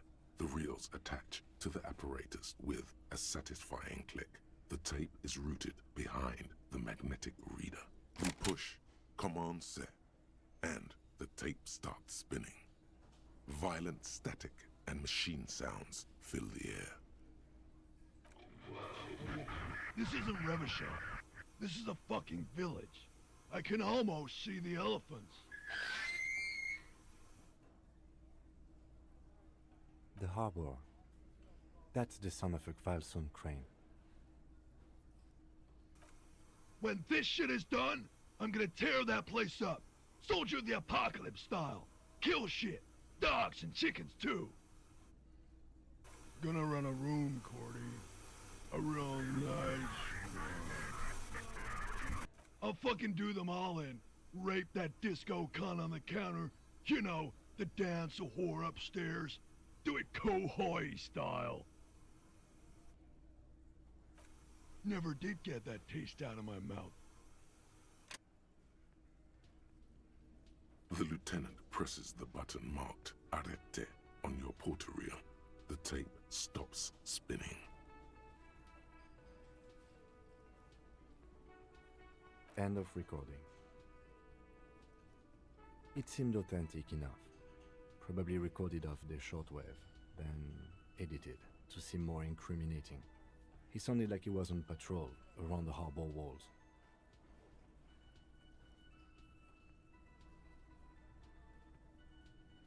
Indeed, but there's more going on here than we know. Corty could be short for Cortenard, one of the other mercenaries, the one he was talking to. Probably the mountain at the harbor gates. Mr. Right to Work. A village on the Samaran Isola, in South Safre. Grad committed war crimes there, the kind of thing he talks about. Who knows? Maybe the tattoos would have an answer. We would need to know the story of this man's service. I think we've got a few more questions for class here, don't you? This seems to contradict her testimony, at least to some degree.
I was just thinking, what a nice evening it is for taking part in a murder investigation.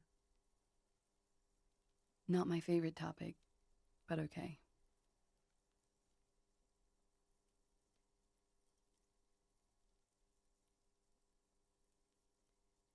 Bullet? They shot him too?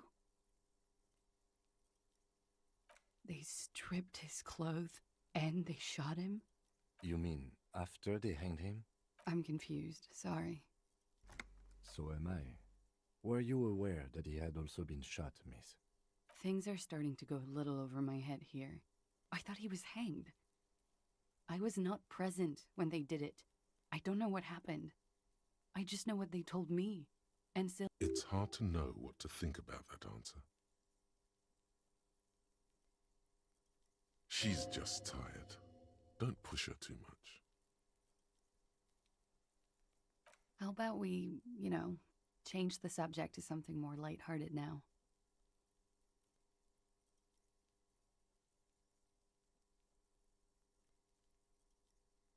She puts her coffee cup down with a soft ring as the porcelain meets the metal table.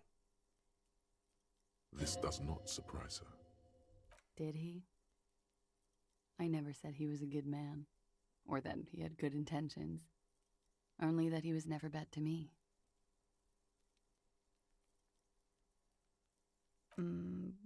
Where did they get this recording exactly? It's intercepted radio chatter of the deceased, recorded via a de-encryption station. Does he say he's gonna do it Soldier of the Apocalypse style? The phrase was used. Yeah.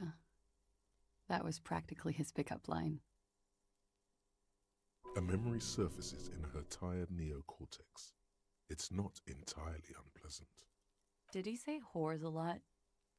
Was he pretty much on the verge of doing it Kohoi style? He liked the way it sounded when he said it. As to Kohoi,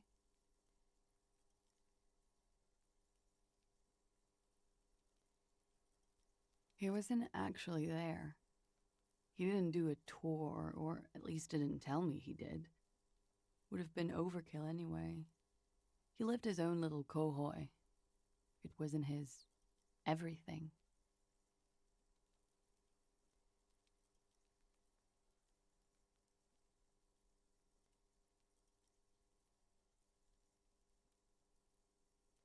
No, I'm pretty sure he did all those things, and then had to internalize them to keep on living, until they just sort of turn into his, what's the word I'm looking for? Running joke. I was gonna say running joke. And it sounds like you didn't even get the good bits. He was like the Seminoles conflict, the Kohoi massacre, and the 36 famine in Yezut all rolled into one person, then cast in Orani ceramic armor, which he wore in bed and in the shower. We're all scraping up any happiness we can find, officer. Going around with our little scouring sticks. You, your first love, Mr. Kohoi here. Did he tell you he had actually done any of those things? He and Martinez, I mean? No. We were too busy laying waste to our own nervous systems to direct any of the fury outward. He seemed happy, I guess. At ease. As much as a man like him could be. There is a small measure of pride in her that she could quell the rage in such a being. Thank you for clearing that up, miss. Whenever you're ready. She takes a very small sip of her coffee and smiles. Like, for example, his name? Actually, officer, I didn't know his name. I just called him Lely. A nickname? I guess. He came from Lelystad. It's short for that. And it was his army name, apparently. He said his real name wasn't his. I tried to pry it out of him, but... Lelystad. That's a good start. We have a few questions you can help us with. A few things a field autopsy alone can't answer. The young woman cranes her neck, trying to catch a glimpse of the page the lieutenant passed to you. On it is a list of autopsy observations recorded neatly in blue ink. The last missing pieces of a puzzle of flesh. He was 42. 42? Are you sure?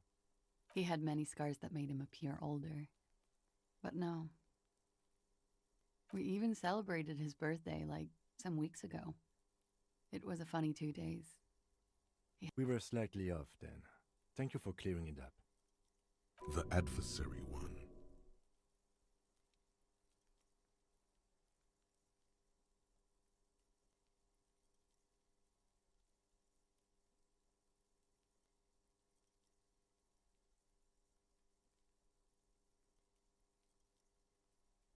Oh, that. It's clear she liked it. Sure, waterways. It was mostly for showing off to chicks, though. How? Imagine him lying in bed. Freakish musculature laid out on the sheets. Scarred, of course. Tattooed. The sheets are dirty for some reason. He's smoking and drinking, of course. And his chest and shoulders and arms are studded with stars. Tens, hundreds of them. And the woman goes like, "What was this, baby?" And he says, "That was too hardcore. Don't ask me about that." So she goes, "Okay, but what's this, baby?" And he's like, "Saw some bat shit there. Killed some loincloths." And so it goes. Star after star, port after port, third world country after third world country. And he's done. Oh, yeah. No, thank you. I've seen enough of him dead. Go on. He was a blue-eyed boy with thick arms, from a small town. He was also poor, and the government of Oranje needed some people killed. He went to Killer Academy in Vredefort. Then he killed some people in the Seminine Islands. And on other islands, too. All of the islands. After this, he came to Revachol and got killed himself. It is when you're high. It can be very exciting then.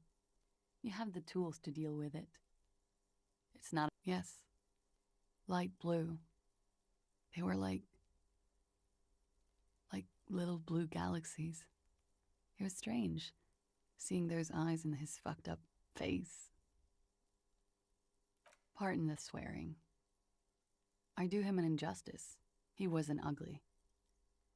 And he had a beautiful, soft voice. Very surprising, what with all the scarring. It was quite something, watching him speak. He had a combat wound on his chin and mouth? Yes. Severe. It made him look like half his face was cracking away in some strange smile. That and those eyes. Ah, yes. His hair, if you can remember? It was light brown, almost blonde. He darkened it with brilliantine, made it oily. Not nice to stroke. I couldn't convince him to leave it alone.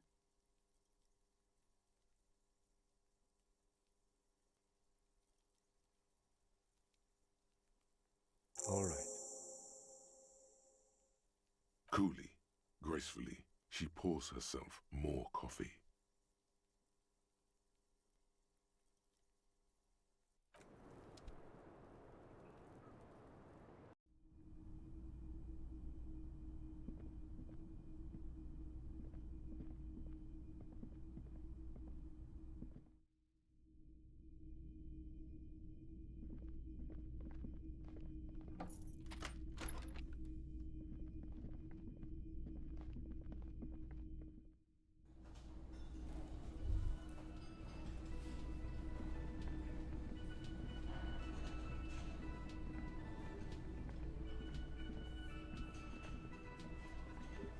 It's you again.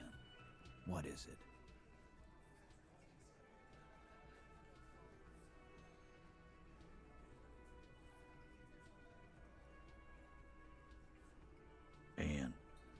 tenses immediately. Chest tightens, jaw sets, ready for another blow. That fucking fucker. You're the worst cops in Revachol. I gave you gold on that tape.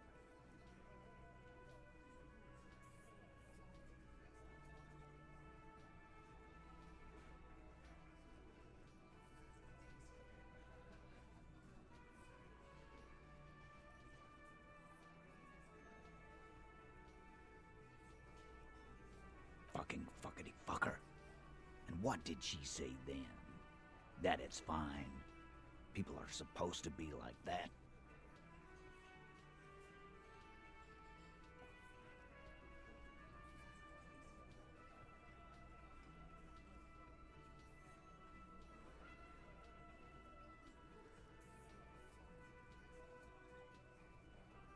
Yes. In fact, I think she thought it was a little funny. Funny. Right. All fucking righty then. I guess it's good then. Please try to control yourself in the presence of visitors, Titus. This is just perfect. Just fucking perfect. Any thoughts on this, lawman? I already told you. We fucking hanged him. There's less gusto in his voice now. His men too are growing increasingly silent. Come on, Titus. We know you didn't hang him. He was shot. I know you're tired. So am I. Why don't you just... You know what? I am tired.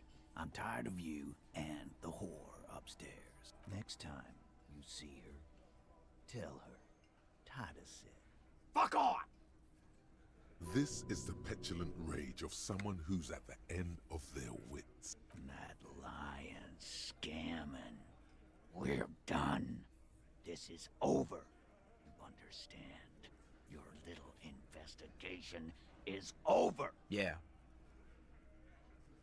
On the floor, beer drips out of the can into a small puddle. No one does anything about it. What is this quiet funeral shit? What we need is some beers in us. Bartender! Why do we make it 40, huh? Why do we make it 100 beers? You're not loud enough. 100 beers? Now we're talking. Hoppity hop over here. The window might be closing. The more beers they get in them, the less cooperative they will be.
Yes?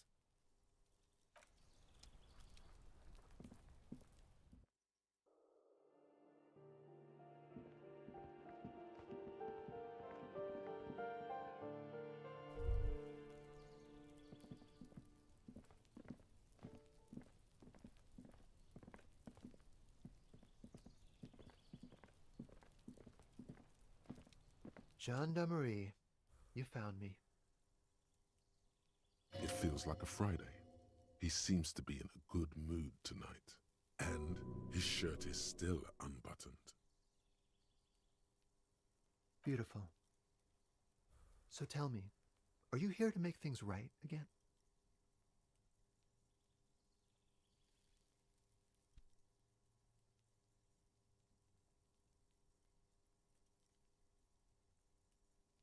Beautiful. I have some good news for you. My Sunday friend is visiting me tonight. I told him about you and he'd like to say hello. Step in. He's already waiting. It does feel like the end of the week. It's so magical. The white falling against the black.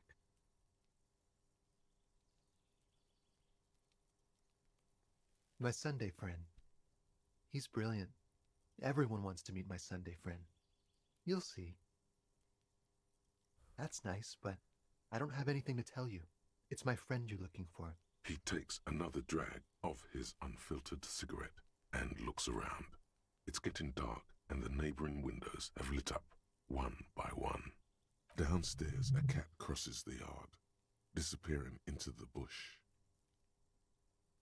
Besides, I've got to run. He's going to leave you alone again. That's sad. Something tells you you're never going to talk to an individual this cool or mysterious ever again.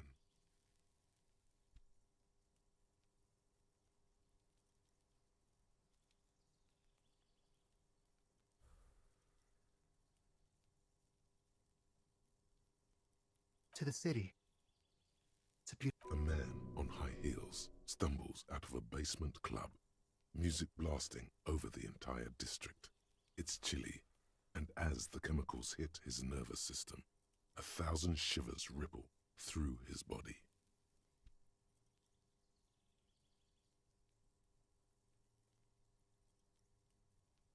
Something flutters in the corner of the lieutenant's mouth as you're saying those words. We'll talk. Just not tonight. Take care, all right?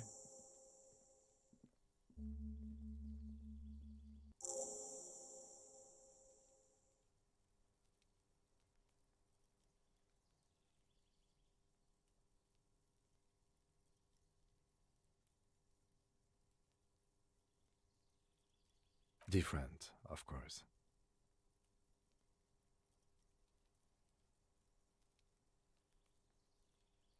You like talking to him. It made you feel... He's barely holding it together. Come on, detective, let's go.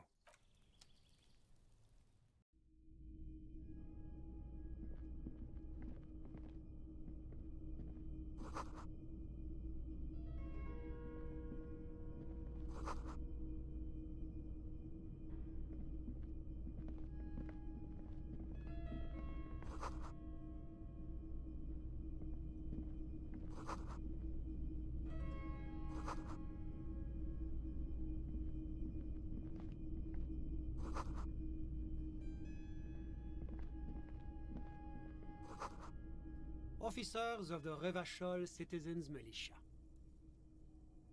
You shouldn't be seeing him in an intimate setting. For some reason you feel this man is your superior. Superior, but he's not in the command chain.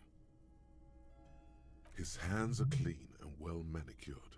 This is a man who knows the importance of appearances.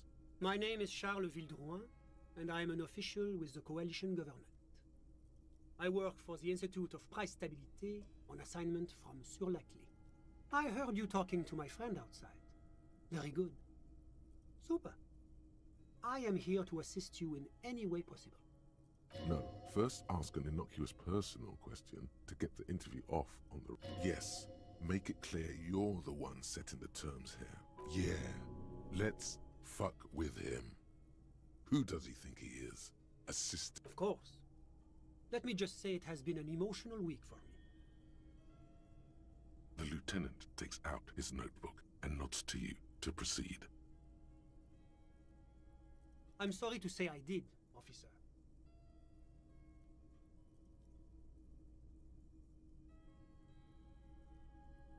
Easy, detective. No need to jump to conclusions. Because I did it? He's clearly not a man accustomed to being spoken to in that manner, let alone to being accused of murder. Officer, it's very difficult to describe what I saw that night. It was so surreal to me, like in a play.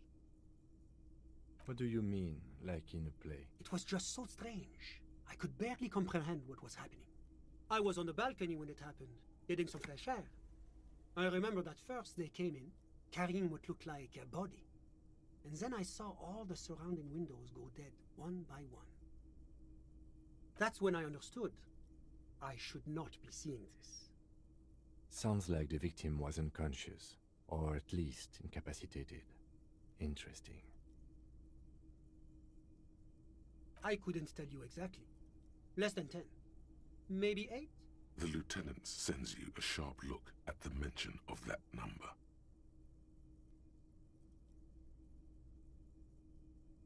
I went back inside. Yes, back inside. Keep yourself safe from... Were you able to see anything? Officer, the yard was pitch black. There was nothing to see, but I could still hear their voices. They were threatening to kill that poor man. I believe they were mostly white, though I believe I saw 2 Areopagites among them. And I am quite certain that one spoke with a Mesk accent. All men, I presume. But But we are fairly certain the lady driver... It's possible, officer. Well, that's the strangest part, officer. Nothing happened. It was oddly quiet for a public lynching. Eventually, their shouts died down, and that was all. There were no gunshots, no celebratory shouts, no anything.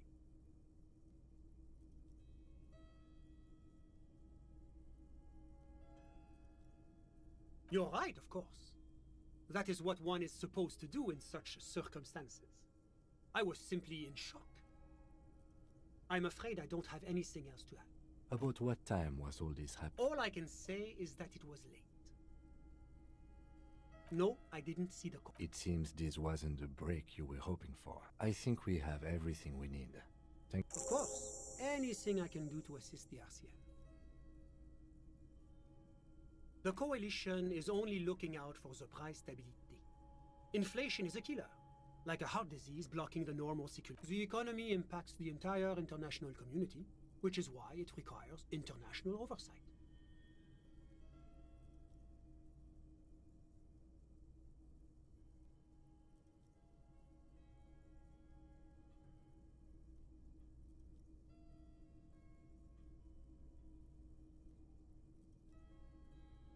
It is the most important thing.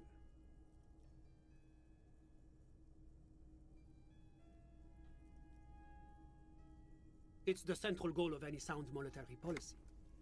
Maintaining the price stability is essential to maintaining high levels of economic activity, which is essential for maintaining the social stability.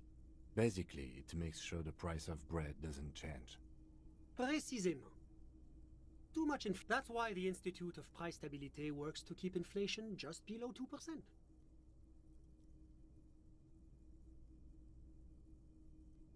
But not too far below. No. The Coalition believes in the importance of informing the public about the benefits of the price stability. A sound monetary policy is essential for addressing uncertainty. Stability is the raison d'être of the moral intern. It's the reason why I identify as a moralist. But oh, I don't have my leaflets on me today. That's too bad. You can always call our information line. Making information available is part of the moral intern's commitment to transparency.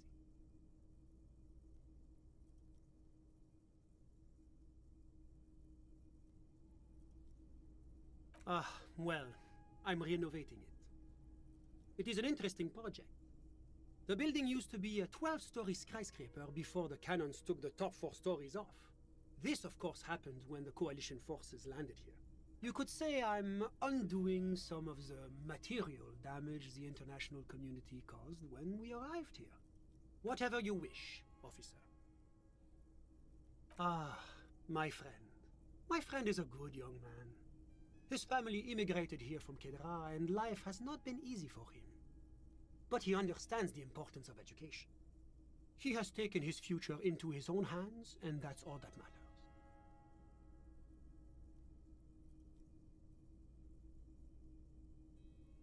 Sorry, who? But I told you, officer. He's a bright young man here to pursue his education. Education is the foundation of our future, especially the arts.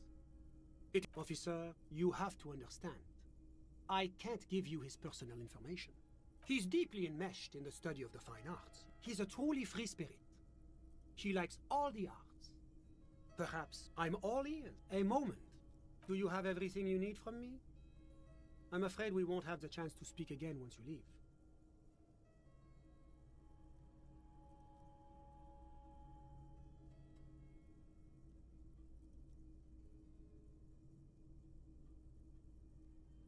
Of course. I'm sorry I couldn't be the break you were looking for.